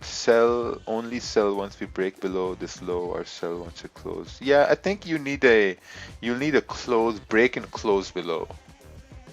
Yeah, you'll need a break and close below for price to continue down and fill this range. That's what you would need. I also think US30 is now, it created like a support here, right here. I think it's on its way towards our target at 25380. Recommended brokers for US traders. Yeah, you have Oanda, you have FX Choice, you have Tradesway. If you don't like them, then you have offshore options. For offshore options, you have Traders Domain, you have Hugo's Way. For offshore options, Are you going to buy an exotic car with your profit? No, I'm not going to buy an exotic car with my profit. I'm not a car guy. That's the thing. I mean, I could go out and get like a McLaren or a Lamborghini, no problem. But I can't justify paying $2,500 a month on a car that's going to take me from point A to point B. And I don't drive a lot anyway. You know, I haven't even bought a TV yet. You know, like every 3 days I walk into Walmart. I want to buy a TV, and I haven't even bought a TV yet. I'm super cheap. You know, I mean, I want to buy the TV. It's like a 65-inch TV for like $800. I can buy it no problem. But then I think about, I have a TV at home. You know, I always think about I have one at home. I don't need this. I don't need to spend it on this TV. You know, and like people argue, but man, you just withdrew 25,000. You withdrew 40,000 in March. You can just go buy it. But to me, it's not about that. To me, it's about, I don't know. I just don't want. I just can't justify spending $700 when I already have a TV at home. So I wanted to buy a monitor. I bought a monitor because I needed it, needed the whole setup. So I bought a monitor. Um, yeah, you know. So I mean, I can't justify spending 2,500 to $3,000 a month on a car, especially in gas, man. Damn, can't. I mean, I have two cars. You know, we have the 2020 Kia Sorento paid off. My first car I bought cash was in 2015. It was a Honda Civic. We have that. Um, looking to move into a house. Looking to move into a house by September. So I think I saved up a bunch of money to move into a house. I think we're gonna put like a down payment of like what, 250,000, something like that. So I think it's really important to secure property. That's what I think. I mean, if you're gonna spend, like, if I had, let's say I have 250 laying around, you know, and if I had a choice to get like a supercar or to get like a house, I I definitely get a house, man. Definitely get a house. Yeah, so I think it's What area you looking in, bro? If you don't probably by in like we're looking at three properties right now, one in Georgetown and one in Camp Belleville. Oh, nice. Yeah, Camp Belleville has like really, really nice houses. It's kind of place where my accountant lives. Mm. Yeah, so like Hmm. 1.4 million, 1.5. What? Yeah. Yeah, those houses are really nice, really cheap too. What? That's not cheap, bro. Oh, oh, 1.5? yeah. I mean, based on the house. How many square foot house is that, bro? What the hell? That's Aren't you on three a people? Yeah, that's on a 1 acre, and it's around 2,800 square feet. Yeah. 2,800. Yeah, but we're three people now. We're planning on to be five people. Yeah. With the You in-laws. know? Yeah, because no, man. What do you mean with my kids? Oh, two more kids? No, I'm looking for like four, three, four, Ah, I see, I three, see. You four. mean like, Because as you grow? Yeah, yeah, yeah. because the thing is like in my eyes, if I'm gonna buy a house, I want to buy a house where I'm gonna live for the next 15 to 20 years, right? Mm-hmm. Mm-hmm. And I want a place which has like 4 rooms, 5 rooms, because like you have guests over sometimes, and when your kids are gonna grow up, they will have sleepovers and stuff. So so I've thought about it in that sense, and having Yeah. like a maybe even like a half an acre of land or like an acre of land is gonna be really good, so that like like kids can like play around, and family can come over and have like a big space and stuff like that. So I was expecting, bro, like Camp Belleville to have like, houses around like 8, 9. oh no, these are like new, really good houses. And yeah, because we got a house in Keswick. Mm. Yeah. And it's like 2,800, but it's like 850. Oh yeah. Yeah, brand new and everything. Like, still gotta go choose everything first. Yeah, no, makes sense. One But sec. the same house we had 2,800 in Brampton, and that sold for 1.28. Oh, nice. Yeah, so someone sent this chart here. This you close 50% when 15-minute candle broke the low. Yeah, it's good. You know, you try to be safe, and then you hit TP here. That made sense. It's pretty good.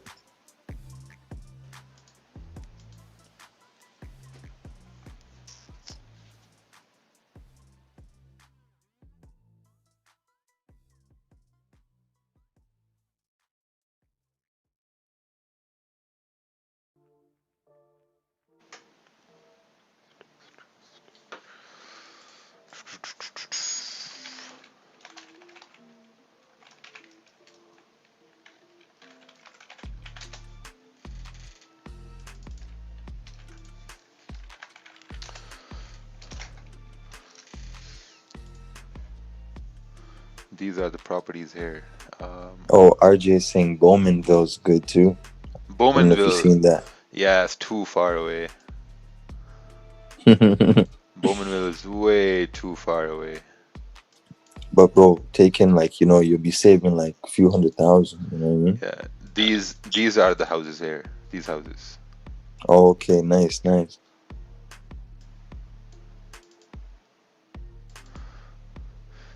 4 car garage is like 2 million. 2 car garage. This one is like 1.4, 1.4, 1.3. That's pretty nice. Yeah, but yeah, but these are all gone. Can't really get in these. Wow, look You're at in this. you're in Saga right now, right? Yeah, How far man, is it from it's like 25 an minutes hour? away. Oh, 25 okay. minutes. Man, Yeah. in Mississauga, if this is 1.4 in Mississauga, Hmm. you'll get like half Yeah, yeah, yeah, half yeah. of this for 100%, 1.4. bro. 100%. Yeah.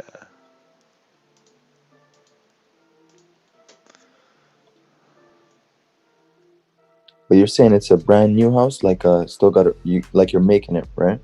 No, no, no. We're looking for something like 4 or 5 years old. Okay, that's beautiful. Yeah. That's beautiful. I think it's similar to the car idea, if you buy a brand new car or like a little bit used, Hmm. you know what I mean? You save quite a bit of money. Yeah. Yeah. Exactly. Like man, I think the more I started making, the less I started spending. Hmm. That's that's what happened. Is Yeah. it that you kind of have everything you needed, and even though you're making more, you don't really need more, you know what I'm saying? Yeah, yes, it's like I used to think that okay, if I had money, I'd buy this, I'd buy that, but once you're really able to afford it, you just lose the interest in it, right? Yeah. Like 4 or 5 years ago, I was like, oh man, if I had money, I'm gonna buy the biggest TV. I'm gonna buy a 75-inch TV with the 3D and this and that. And when I got to the point where I could actually buy it, I actually went to buy it, and I looked at it, I'm like, I can buy it. I already have one at home. I don't think I really need it.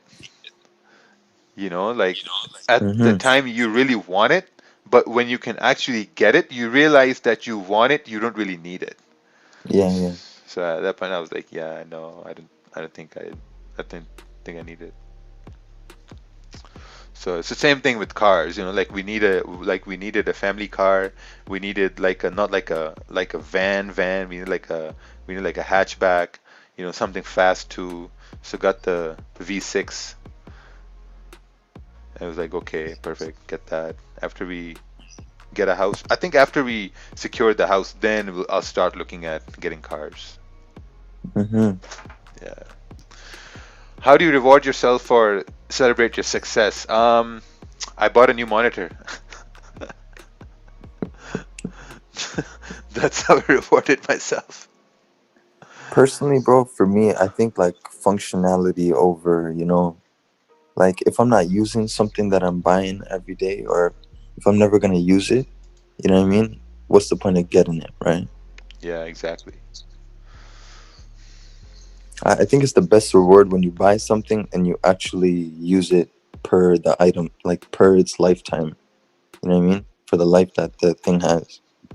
Yeah, and also like I think some people are different too. Like some really enjoy the new things, and some are really. I think it depends on what your goals are too. Like right now, since I had my son and I have another one on the way, I think the goals have just changed. My whole perspective has changed. Mm-hmm. Like all I'm looking at to see, okay, I want to get a house, and the house should be in a locality where my kids can go to school easily. You know, like the transportation is not a problem. Or if there are Mm-hmm. like any private schools nearby, they shouldn't be far away either. So there are a lot of dynamics you start thinking of when your responsibilities increase. Yeah, congratulations, bro. Yeah, it is what it is. um, the fun of material things fade away. Oh yeah, it's fade away. Like I have friends who bought the new R8s, in 2019, and after 2 months they're like, "Yeah, it's just a car." They literally say, "Man, it's just a car." They're like, "The Dodge truck is much more comfortable than this now."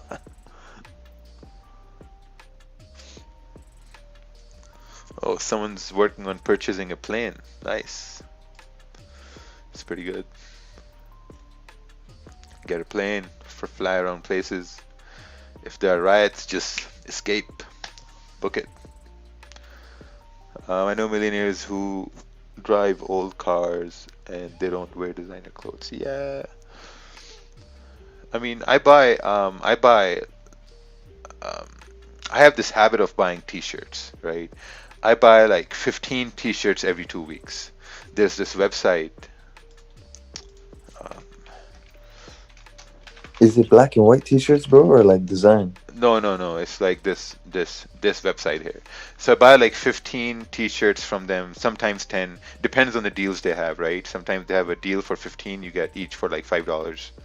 Mm. So I buy these shirts here every 2 weeks. So like nice designs, really nice designs, nice shirts too. Quality is nice. Like $6 ones, they shrink a lot, but when you go to the $9 one, they're pretty nice quality. So you can mix and match too. So man, these are really really good designs they have. Look, butt stuff. Okay, boomer. Um, this is the one I ordered. This one here. Yeah, it's a nice design here. Look at this design. Support family moisture farms. You're looking at butt stuff, bro. Raja, my stop loss is below the previous 15-minute candle. Is it better to close once it goes bearish? Yeah, yeah, sure. You can close it if you know it's going to come down. I think it's going to come down now. 5 minute hasn't really started breaking up. So I think there was no volume here today. It was just like a meh. I mean, if someone held buys from here and still holding up here, I think it's pretty good. But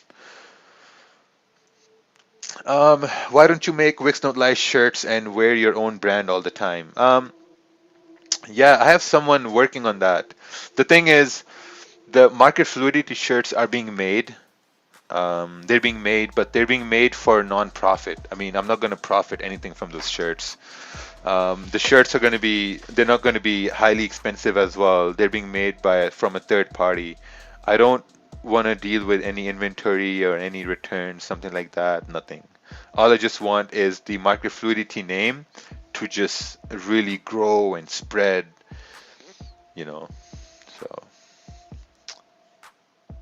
I mean, even if you sell a shirt, I mean, what? A shirt is going to cost you like $20 to make, and then like with two colors printing on the front and the back, and when you sell it, you're gonna have to sell it for like $35 to $40. And I don't think you should be buying a T-shirt for like more than $35 to $40. Even more than $30 to buy a T-shirt, I think it's a lot of money. I used to go to Sherry Gardens. Yeah. Yeah, the bay in there has like white and black tees, like polo and all of those. Basically, when people rip the packaging, there's like one T-shirt or two or whatever. They have like one rack there where they would sell the stuff, and basically it'll be like $6, $5, $9. Oh, I used to just buy them every 2 weeks, bro. Just like you, I'd go there and whatever it was, like whatever's out of the packaging, get it, yeah. and now I have like 100 black and white tees, bro. Oh, wow. Yeah, it's good. But I don't put them in the dryer, bro. I don't like my stuff shrinking, you know. Oh, you hang. Oh, you hang dry Yeah, them. hang dry. Yeah.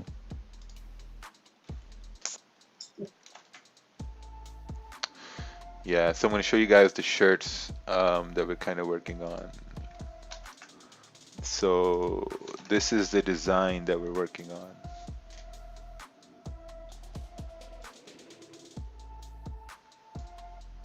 I think it's gonna look pretty cool. Oh, nice. Yeah, you got the bull running from the front all the way to the back. And you got this there in the back here. I think it's pretty cool.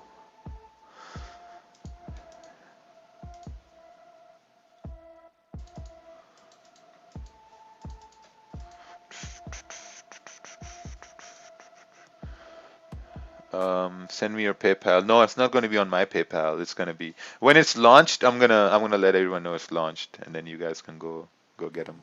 But I'm not going to be making any money from those shirts. Maybe like $1, maybe something like that. But other than that, it's just to spread the name. I also ordered a bunch of market fluidity flags to send it to people so they can put them on their cars.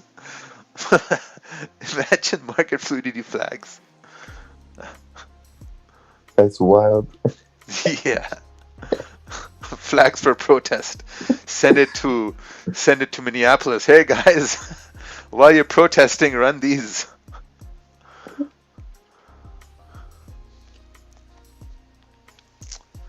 Yeah, the 30-minute candle started here. Let's take a look at 30-minute candle. Yeah, it's just so difficult to trade, man.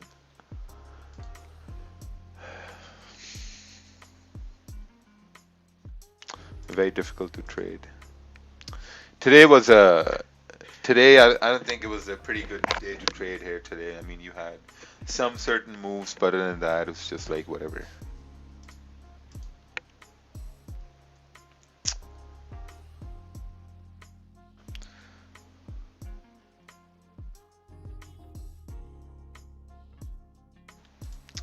All right, let's take a look at this chart. Any advice on this? Could I have done something differently? Point one is missing, so I don't even know what the fuck's going on here. Anyway, I'll do the best I can. Previous candle broke out of resistance, okay, entered here once it made its lower wick and flipped bullish, expecting NY to open push, okay. Stops for below here, close right here, didn't like how it was moving. Yeah, that's good. That's good. You closed here because you didn't like how it was moving. That's good. You made an excellent decision. So now when you look at it, you'll be like, yeah, I guess price is just ranging. I mean, it's all over the place. Look at this. It's moving up slowly. It's creeping up, but it's all over the place. It's also the first day of the month. You know, so if anyone's out here overthinking a trade, not knowing what the fuck's happening, just understand it's the first day of the month. JJ said it right, you know, so price is all over the place. Just wait for tomorrow. Do you only take one trade? Yeah, I took two trades. I took two attempts on GJ buys. One was a 4 pip loss and one was break even. Hey there, Roger. Hey, How you doing? You right? good, good. Yeah, I was gonna take a buy stop at 133.54, but there was no bottom wick, and I thought forget it, and so I think now I'm just gonna take it easy and just rest. Yeah. I think it's been quite difficult to think because I missed a trade in London, and normally I would have jumped on and been all over the place and been crying at the moment. Oh, I jumped in too early. Oh, But I think over the few months now, it's just there's a level of maturity developing. I think that's it's very good. Yeah. No, that's awesome. That's something really nice you said there, that over the course of a few months a level of maturity is developing. I think that's the same way, like, as you grow older, you get more mature, you start to get into less arguments, because you feel like it's not worth it. Same thing with trading too. Like, as you take losses and as you grow older in the charts, you start understanding, yeah, okay, maybe I'm not going to argue with the market now. It's what's happening right now. I've just after that second trade, I closed that break even. I decided I'm not going to argue with it anymore. It's just like whatever.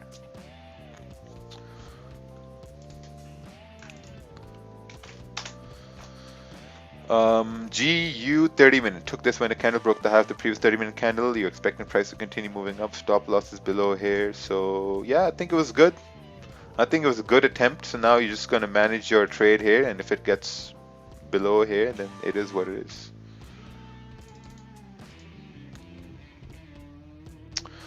What account size do you need, brother, to live comfortably and pay your bills? Well, Greg, Joseph, I think you ignored a bunch of variables there. Number one depends on where you are. Number two depends on how much are your bills right now. Depends on what you're making right now. Depends on how long have you been trading. So based on those four things that you've missed, in future your questions are not going to be answered because you missed a lot of variables, man.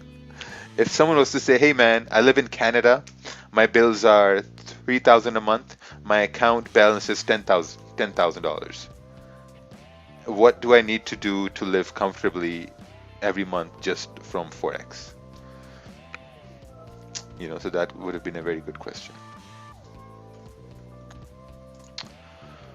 In some countries, you can live off of 1% from $1,000. In some countries, you can't. So it depends where you are. Like for me, I know my bills are like almost 35 to 4,000 a month. And I need to make that amount every month to clear my bills. That includes eating out. It includes all like our subscriptions and with like Netflix and whatever. That includes phone bills, electricity, everything. Around like 35 to 4,000. So if you're trading and if you're looking to see how you can make trading pay your bills, you need to start with like smaller increments. Like maybe focus on one bill a month and so on.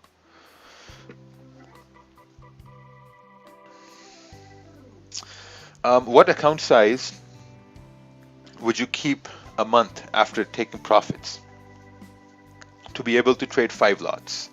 It depends, it depends on percentage. I think 5 lots you can do easily on let's say $20,000, $25,000, easily. If I was to travel to a country where it was cheaper to live and I used VPN so could trade as I'm in a more expensive country, would the brokers allow this? Yes. If you can trade on the brokerage in a certain place, then yeah, they will allow it. GJ closed bullish on support, formed a good support level, and just decided to break. Yeah, GJ's ranging, man. GJ's ranging. You look at it. GJ's like the person you can't argue with. Now look, it created a resistance there, and it's just you can't argue with GJ. It's always gonna win. The best way to argue with GJ is going to be maybe now tomorrow, because maybe tomorrow we're going to see something better. But I really, really like my setup, man. I think I'm going to get a third monitor to have a 32-inch right here, and then I have a 32-inch right here, and another 32-inch right here. So it's going to be a full curve. Nice, nice. Thank you, thank you.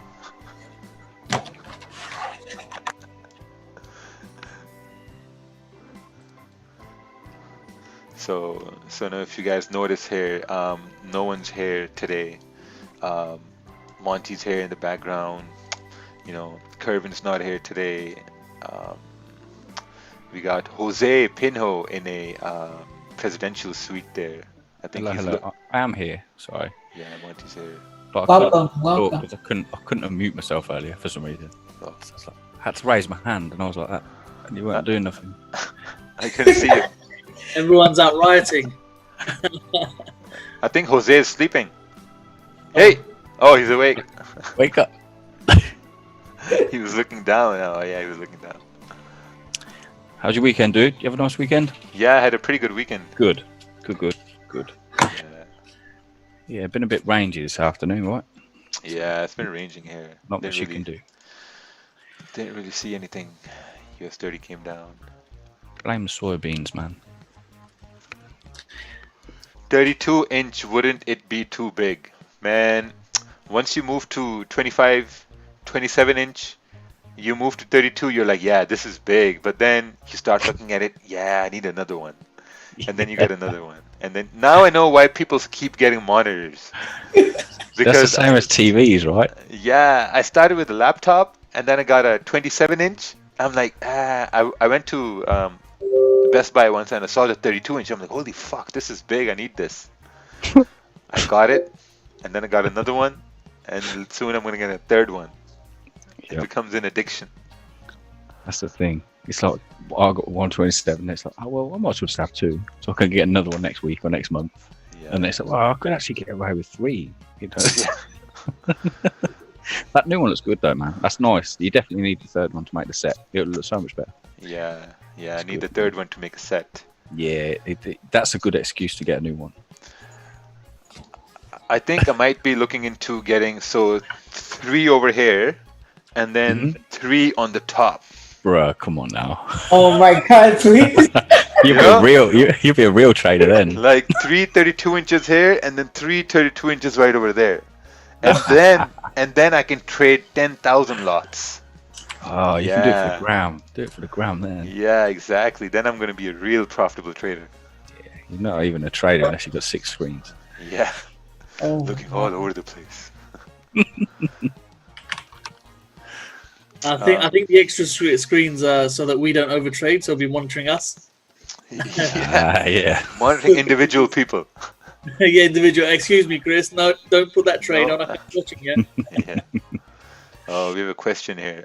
When do you make the switch from taking positions in lots rather than a percentage? What's the advantage of using a fixed lot amount? I think when you're trading based on percentage, you're mainly trying to get consistent. You know, so like let's say if you have a $5,000 account or like a $4,000 account and you're trying to trade based on percentage, like 1%, 2%, you know, you're trying to get consistent with percentages, right? For me, what happened was I was trading based on percentages. So I started at 10,000, you know, I started trading like one loss, like 1%, 2%. And once I started to really, really get consistent, then I started to see that, okay, you know what, since I'm getting consistent now, maybe I could now start using more lots now. Maybe let's try 5 lots, you know, or like, let's say, so I had a like $80,000 account, you know, like in April. And then April, I was like, okay, you know what, I've been doing like 5 lots and 7 lots. Let's just try to see if I can do like 10 lots, you know, and did 10 lots. And then my birthday came and I tried to do like 15 lots, you know, and then I tried increasing it because I know inside that I'm profitable. If I take 10 trades, I know for a fact I'm winning 7 trades, you know. So then I start looking at it from like, okay, let's just start breaking a mental barrier, you know. Instead of going to percentage, let's just see if I can break a barrier of dropping 15 lots or 20 lots or 30 lots. You know, so I think those are just little barriers that you need to break over time. Yeah, you've moved through them real quick. It's good. Recent, man. Getting to that 10 was a big step, wasn't it? Yeah, 10 is a hurdle. That's a good step, man. 10 is a hurdle. Like, man, you open a 10 lot, you're in a $150, $200 drawdown. You're like, oh my days, now what? The man was drunk on his birthday, went deep with a 15. Yeah. Yeah, I remember first time I opened a 50 lot, I was in a $300 drawdown. I'm like, oh, what did I just do? It's all good, man. Progression. Yeah, progression is important.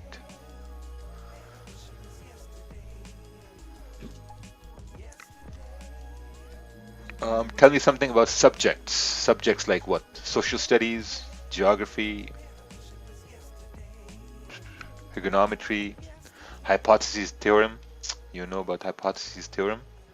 It is x equals, you put this thing over here, this is b, then you have x square plus y square, then you have it's a minus, is it a minus? And then you have another x. Is this a hypothesis too? Oh, it's minus y square. Pythagoras theorem, yeah. and then you do this, something like this. Yeah, Pythagoras theorem. Yeah, it's not hypothesis, Pythagoras theorem. Bro, I was going to correct you, but then I wasn't sure myself. I was like, I Yeah. swear that's not it. I was Googling it. I was like, nah, I know I'm right. Was he saying Pythagoras? Or It's a new way. It's a new way of doing it. I said hypothesis. Hypothesis. Raja, Q uses 2 4 lots on US30. That's crazy. The thing with Q Banks is he may be a good trader, but I think good traders, what they do is they don't show random trades, right? I'm going to say it.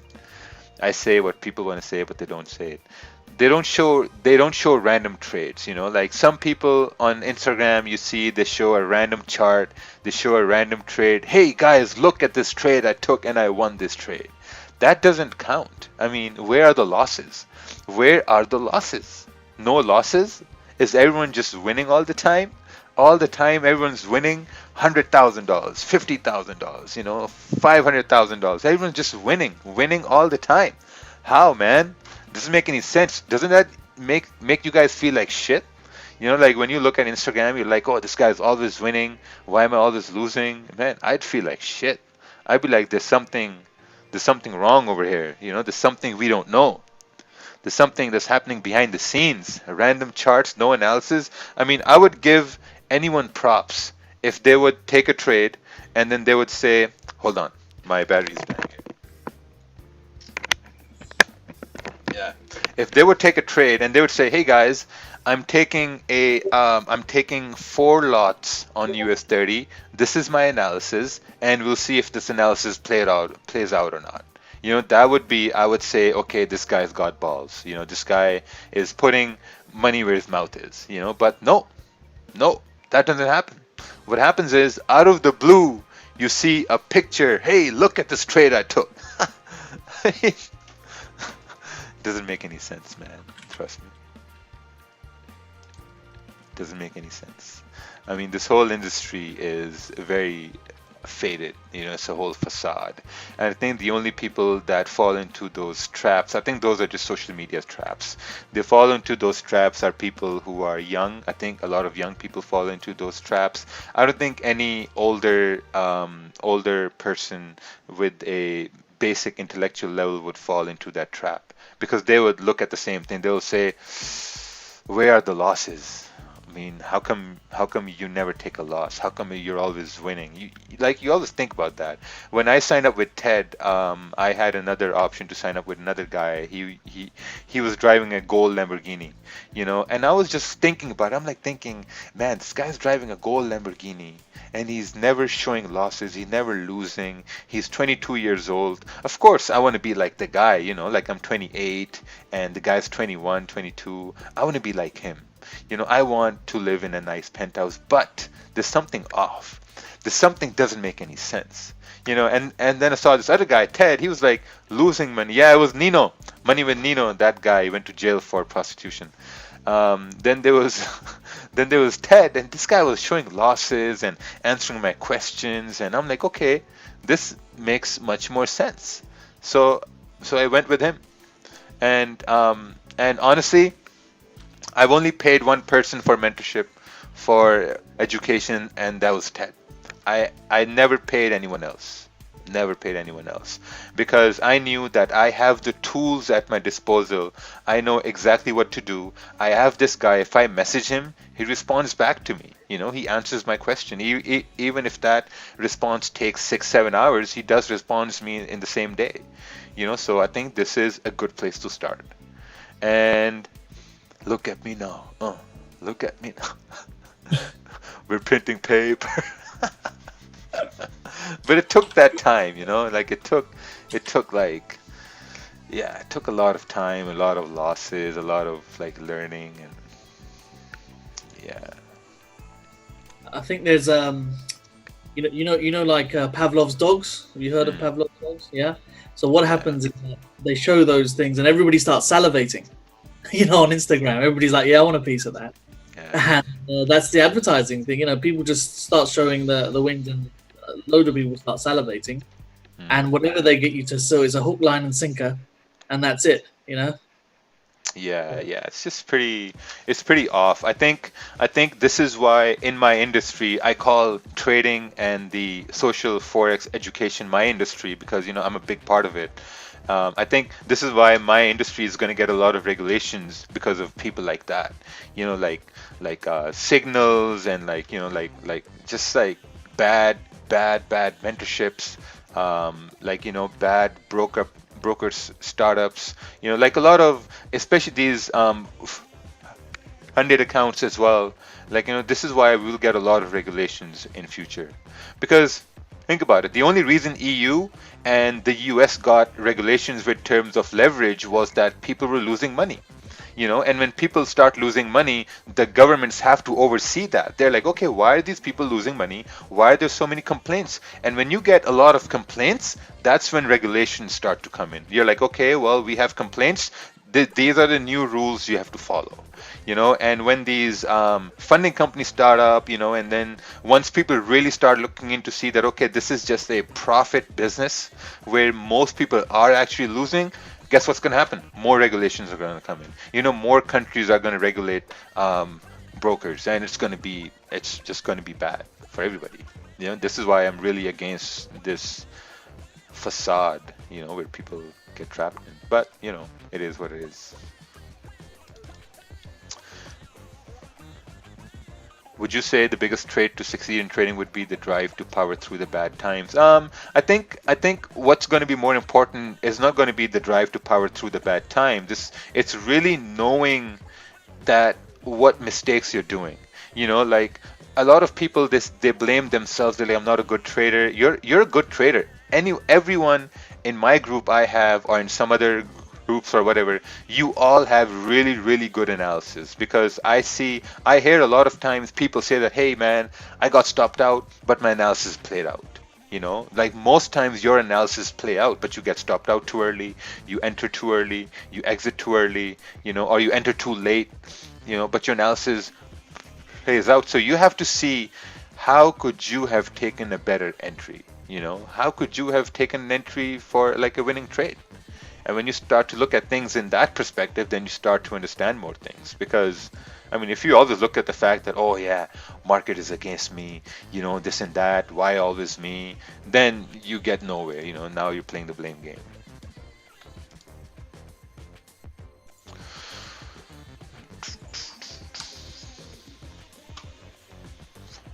When will the magic keys be available? I think we're getting the shipment this week, so I think all the pre-orders are gonna start shipping out by next Monday.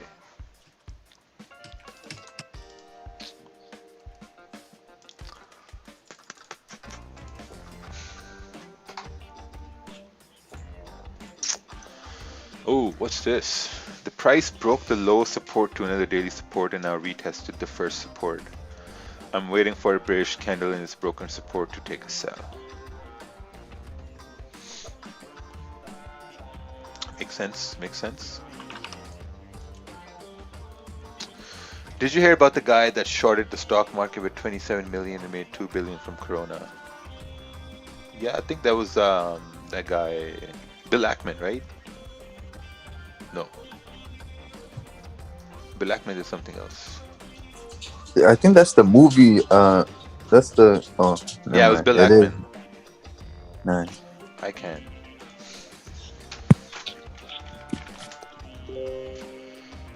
Ooh, this guy.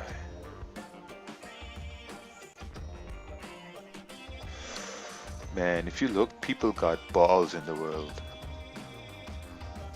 Like, I am a very, very small fish. Extremely small.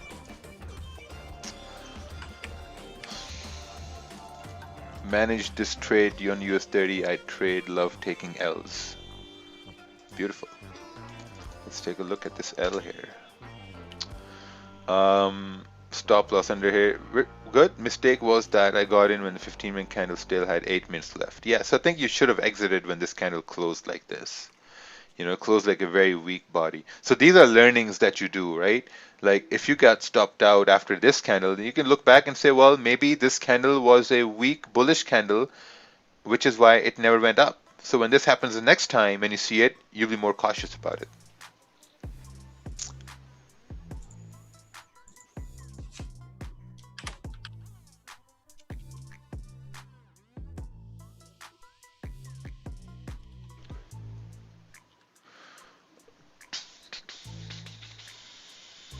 Why I see market no longer available in Canada? Because they were soliciting crypto to Canadians, and Canada saw that, and Canada was like, "Yo, man, we're gonna regulate you," and that's why they left. Nino, yeah, this page is unavailable. Oh, this page is unavailable because Nino has blocked me. That's why I Oh, can't see. Yeah, yeah, yeah, yeah. I remember now. Nino has blocked me. It's been 3 years he's blocked me. Yeah. Nino has blocked me. Nemo Profits has blocked me. Sean Lee Sometimes. has blocked me. I have no friends now. Yeah, you got no friends anymore. That's it. You're Yeah. done. The Forex scalper guy who makes 2 million a month has blocked me.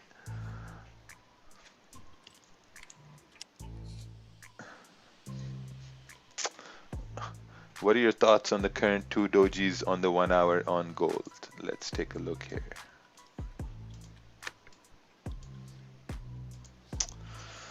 My thoughts are that gold it's a very hard pair to trade today. Today is very hard to trade, so it's extremely hard. Looks like it's breaking up now, but it's just too hard here.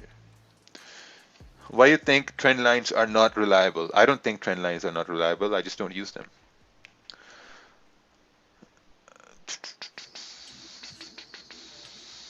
Why did Nemo Profit block you? I don't know. I think there was something happened. I think I said something to him. Um, oh yeah, I think it was he did this. So he's Nigerian, right? He's Nigerian, and he did this ancestry test. He did this ancestry test, paid like $70 to do that, and then he posted on Instagram. And I think I trolled him. I told him, so you spent $70 to find out you are majority Nigerian, and I think he got mad at that, and then he blocked me. Yeah, I'm like, yeah, and the reason I found out he blocked me was because he got his hair dyed blonde. So you can just imagine like a guy from Nigeria who dyes his hair blonde. And then I saw that picture somewhere, and I wanted to go and like comment. And when I tried to find him, like I wanted to comment, "Oh, you're like the Eminem of Nigeria." And then I couldn't look him up. And then I found out he blocked me. I'm like, "Oh shit." Yeah. Man, everyone's like my little brothers. Like I treat everyone like my little brother. And sometimes they just can't take the joke. Like I'm 33, and all these guys are like in their 20s, mid 20s, early 20s. So they're all like my little brothers. I just try to like play with them and they get offended.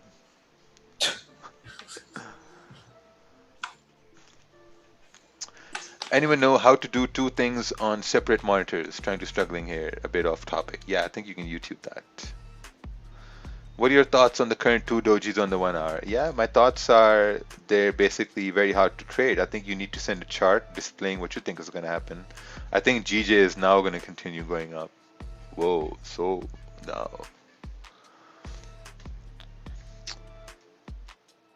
Raja always says R33 and he's 65. Yeah. I don't think I'm going to be alive till 65.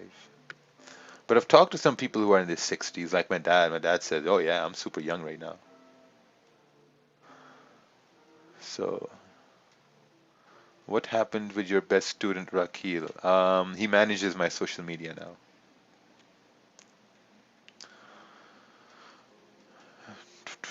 now. That's why most Who's brokers your best don't. student, Rakeel? I don't know. Uh, Yeah. I don't have any students. Raja has students. Oh yeah, Roger, he's a good guy, bro. Yeah, he's a really good guy. I met him one time. He's good, bro. Oh yeah, where'd you meet him?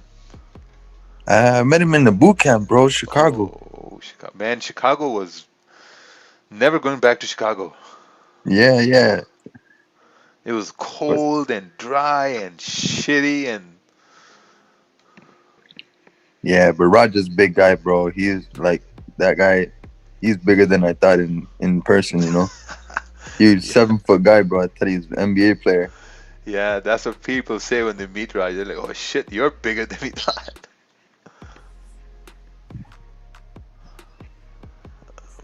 What do you think about the break and retest strategy? Yeah, I think it works. Break and retest strategy, it works. It's almost 9 a.m. here. Probably gonna call it a day in like 5-10 minutes. Someone saying, Jose Pinho, talk a little bit. Hey, Jose, how are things in the Oval Office over there? He's got a real nice office. Yeah, really nice office. Got 2 flags. One the U.S. flag. The other one is the blue flag.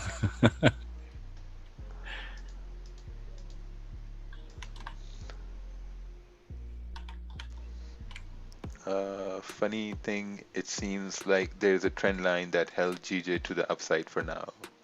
Yeah, now GJ's it just needs to break above here to continue. The funny thing is, GJ's been making these resistances, breaking them, then creating support, then breaking resistances, then creating supports, then breaking resistances. If you don't like the weather in Chicago, wait 5 minutes. Man, trust me, I was stuck in Chicago for 5 days. It was the same. It was so cold. Holy shit. So cold. And you couldn't go to South Chicago. They said, don't go to the South Chicago. It's Chirac. It's Chirac. It's South Chicago. Do you do tours to teach your strategy? Yes, so far coronavirus has affected my tours. I had like 12 boot camps lined up for this year. 12 boot camps, one every month. And coronavirus just messed everything up.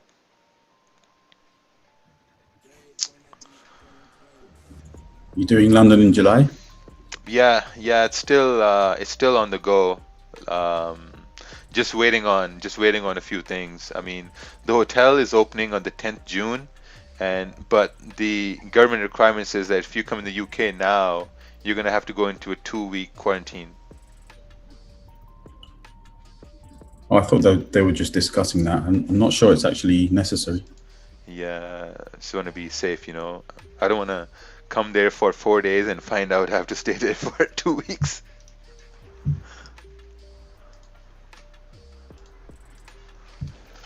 I had an interview with chart addicts the other day, and we discussed some some advanced trading things. Let me see. I think they uploaded it here. I'm gonna listen to it later on. Chart addicts. Oh yeah, this guy here.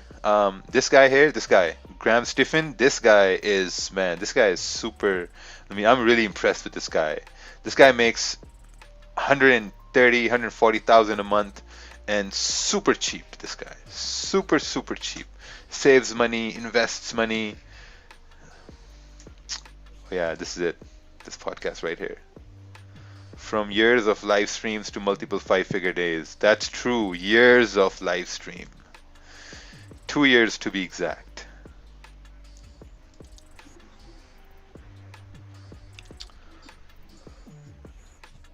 Yeah, it's going to be pretty cool.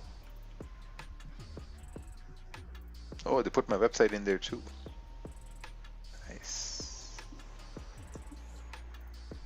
Yeah, so basically what they do is they have some sort of education thing happening too, and they kind of like, they told me about what they do. They like help people along the journey, you know, so I think it's pretty good. Do you enjoy doing these podcasts? Yes. I enjoy doing these podcasts. The reason why is because when I was starting, I would look to hear Forex podcasts because I found it really interesting. Like when you would hear someone talk about like trading, what their come up was, the things they went through, what they really neglected, what they shouldn't have neglected. I think that used to really interest me. Like I really wanted to hear about those things. So I do these podcasts thinking like maybe there's someone out there who finds them interesting. And at the same time, if someone's going to approach me and take time out of their day and say, hey, we want to do this, so I'm going to respect that. Is there any requirements for sending charts? Yes, you need eyes and you need to read the description there in the YouTube. And I think you need a little bit of cognitive thinking ability as well. Can market Yeah. fluidity teach swing trading? Um, yeah, I mean, what basically market fluidity is, I don't really talk about. Yeah, no, I'm not going to talk about this on the live stream. I don't like talking about my courses or whatever on the live streams. It defeats the purpose. Um, Hey guys, I'm off. Take care. Stay safe, stay strong. Stay safe, Yasser. Have fun. Take care, my man. Yes, sir. Take care. Take care, my Take man. care. Surprise guest this Friday. Well, if I told you, then it's not going to be a surprise anymore, right? Yeah, I'm trying to get one of two people on for Friday. One is going to be Forex tips,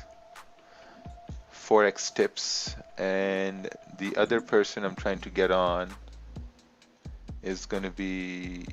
I'm trying to find the name of this guy.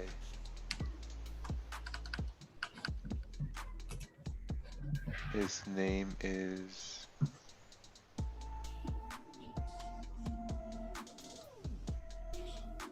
Can't find the name. It's a financial guy. I had his name saved here somewhere. Looks like GJ's finally breaking up here. Oh yeah, Brad. These guys here. I'm gonna try getting these guys on. Your mental wealth. This guy is a wealth coach. Brad Clons. Like his money disorder. I have a slight money disorder, and that is that I really try spending less so that I can have more, whatever, so yeah, so I'm gonna try getting these guys on. Super smart guys when it comes to money.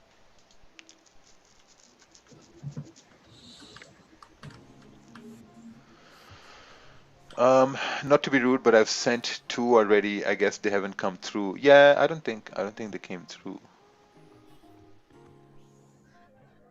Yeah. Why don't you get the Forex Scalper? Forex Scalper does not trade live. I mean, it's just very hard to say. He stole a bunch of stuff from us in the past. And the guy makes 4 million a month, man. The guy makes 4 or 5 million a month. It's pretty awesome.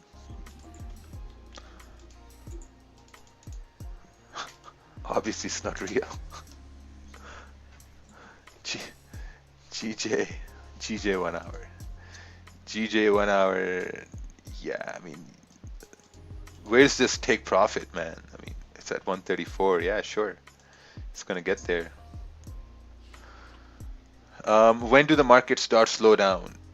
Market starts slowing down when there's less volume in the market. Like me, I tried taking a trade. Took one buy on GJ, exited at 4 pips, negative 4 pips. Put in a second order and closed that at break even. And yeah, that was it. I guess I just had 2 trades today. Richest Forex trader on Instagram. Anyone's rich if you look at it on Instagram. You scroll through Instagram, you will see a lot of people who, I don't know, like, I don't think you should look at Instagram as a testament of success. You shouldn't, because you don't know what's happening in their real life, or you don't know. Social media is people are going to show you what they want to show you, basically. and like I was in a state of mind that, okay, man, like these guys are living their best lives, these guys have all this, why don't I have all this? And it didn't really matter because my experience was different, my upbringing was different, my values and core beliefs were totally different. So when you look at somebody, you don't know what their beliefs are, what their experiences are, what their motives are. You don't know that. So it's very hard to look at social media and to judge what someone is or what they're not. I got a question. Since you are mostly trading the NY session, how do you decide to take a trade in Asian session? Like the one you took yesterday, you have a specific hour. Yeah, so in Asian session yesterday was pretty easy. It was very, very easy actually. I think it was somewhere over here. Yeah, it was somewhere over here. So when before the session started, I sent an analysis in our groups. I think, yeah, this is where price opened, right? So I sent an analysis that, okay, we are up over here, so might want to see a support formed around 132,900 for price to retest the high. Price went up, retested the high, and I actually missed that trade. And then price made a high, came down, and this candle was closing bullish, so I took a buy again. And my aim was to go up to this high over here. I took like 10 pips and that was about it. But this was a very, very, very nice move, man. Some people caught it all the way up over here, like 50, 60 pips.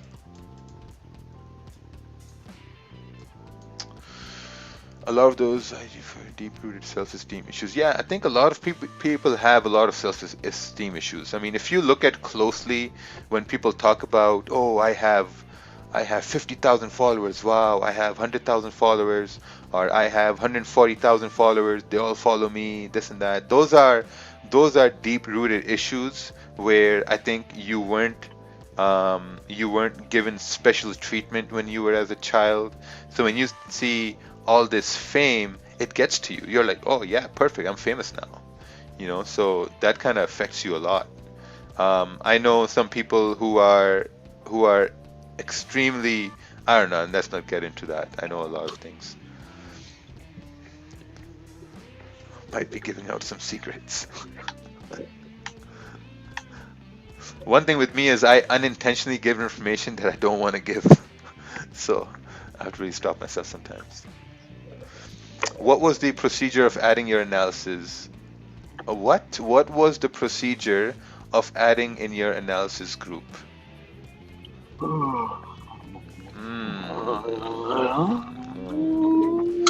Hey, Tony! Stop, Tony's moaning over there.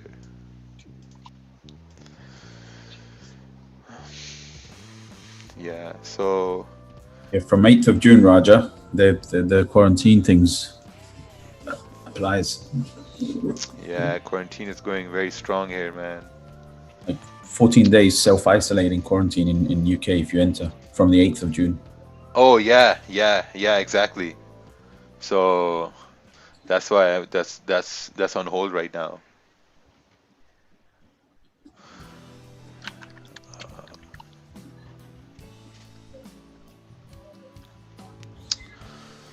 All right, so I'm gonna head off over here. It's been a good run so far.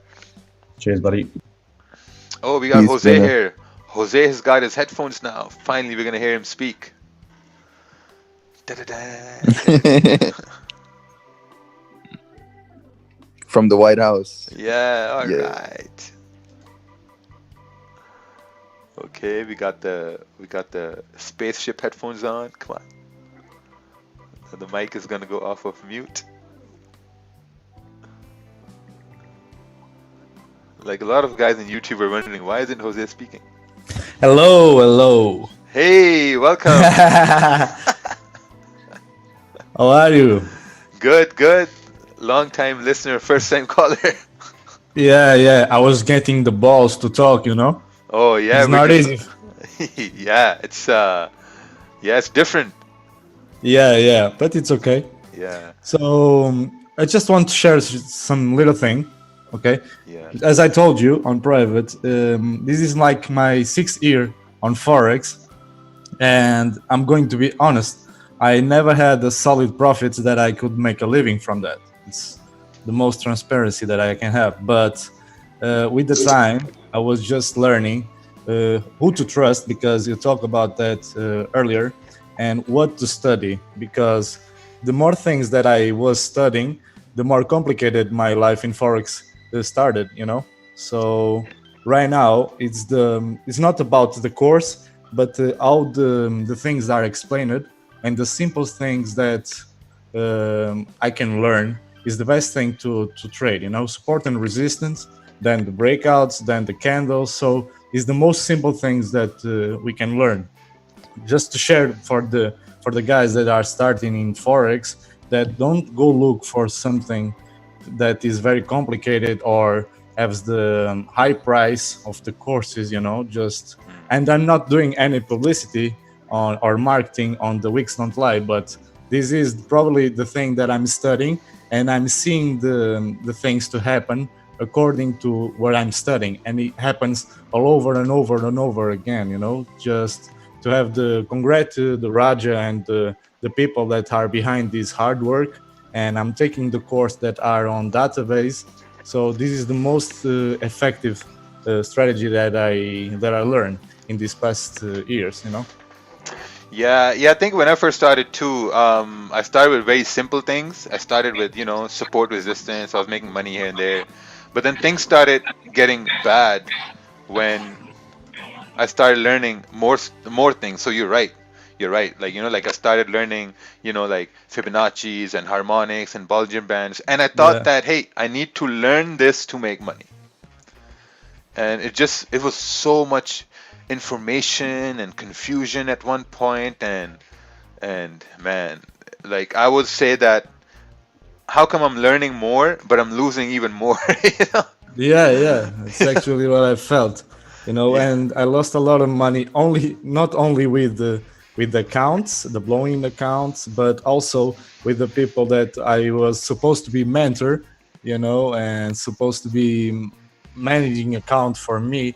And I just stopped it for a little, and I was start to recap all the things that I was doing, because the money that I was spending on the courses and the mentors was money that I actually could invest in learning. And the best investment, and I'm not saying this because I'm talking right now, but because I talk with my friends also about this course that I'm taking now, and it was the best investment actually, because things I'm studying right now, I'm on live and I'm studying every day. I'm studying a little, and the rules for entering and exit the trades are so simple that even if you have like a 50% accuracy, if you manage your risk and your losses, you will end the day or the week or the month in profit. It's just about discipline, you know, and emotions.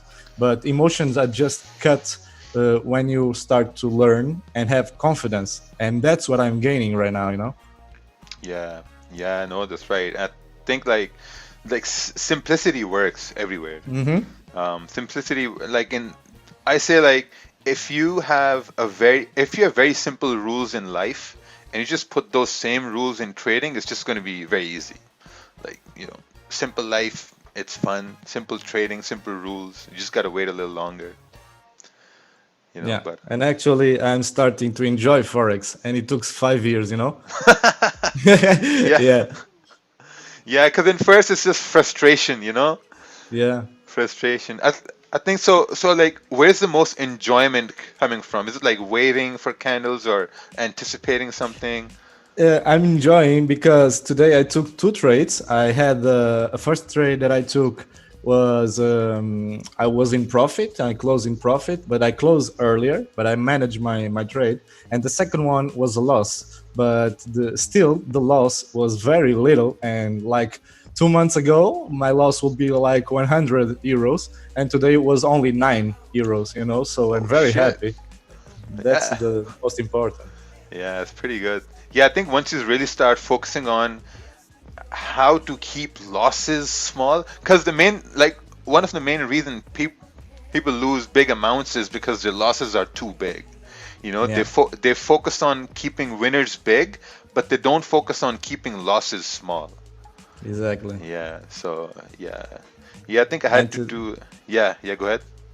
And today I learned that today, and the past days that I'm watching the course, I'm studying, I'm watching the lives every day, and I'm learning to stop, enjoy, and have like this community and talk to each other and just watching, because we have two eyes and two ears just to hear more and see more than we talk, you know. So that's good to sometimes to not trade, and that's what I learned. You know, the biggest learn that I have is not to trade and cut my losses and manage my risk. That's the most important thing that I learned in these couple of weeks. And for me, I'm very happy with that because it's giving some improvement, you know. Yeah, man. Like once you see your losses are small, you just really start enjoying the process. Yeah. Because now for me, when I wake up and I come through charts, I'm excited to see if I can see something that I've studied.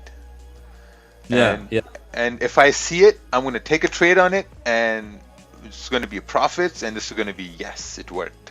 Exactly. That's I woke up for the London session before you have that drop, and then you have like the doji, and then I was watching for the 15-minute candle, and since the 15-minute candle was broke by the high, I took the buy for the 10 pip just in the beginning on the London session. Oh, right here? Right here? Just after that. Just on like, okay, because your time zone is different. Oh. Okay, yeah. I think it was like there. Yeah. No, just to forward a little. After the drop, after the big drop. But you had a winning trade. That's good. Yeah. That's where I took my trade.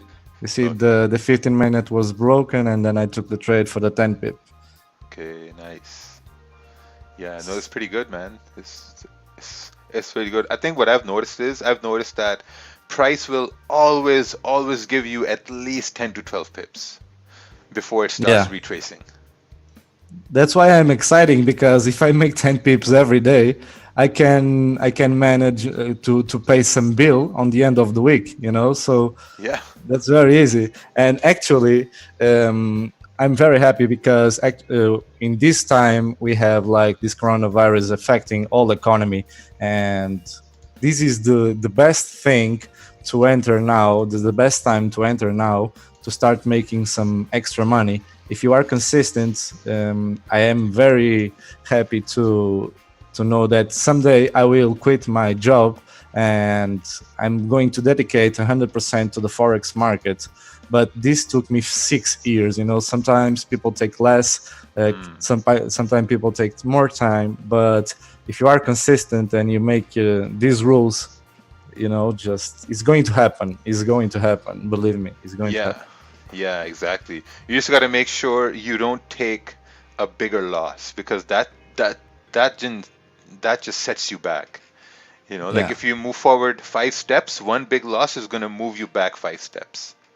So it's going to affect your emotions so hard that you will not be consistent. You know, so you got to be consistent with your losses also. Yeah, exactly. But hey, man, I do appreciate you saying these good words. You know, you made me a little blushing.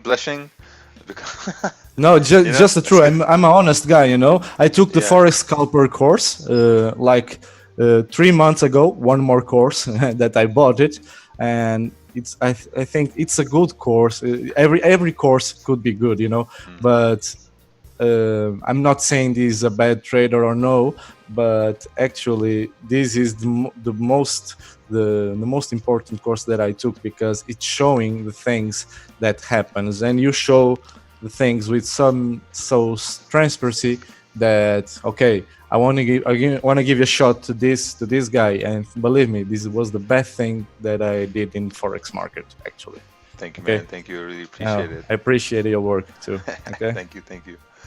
All right, so with that, I'm gonna head off here. It's 9:22. Stayed a little bit longer here, and GJ still hasn't moved here, so it is what it is.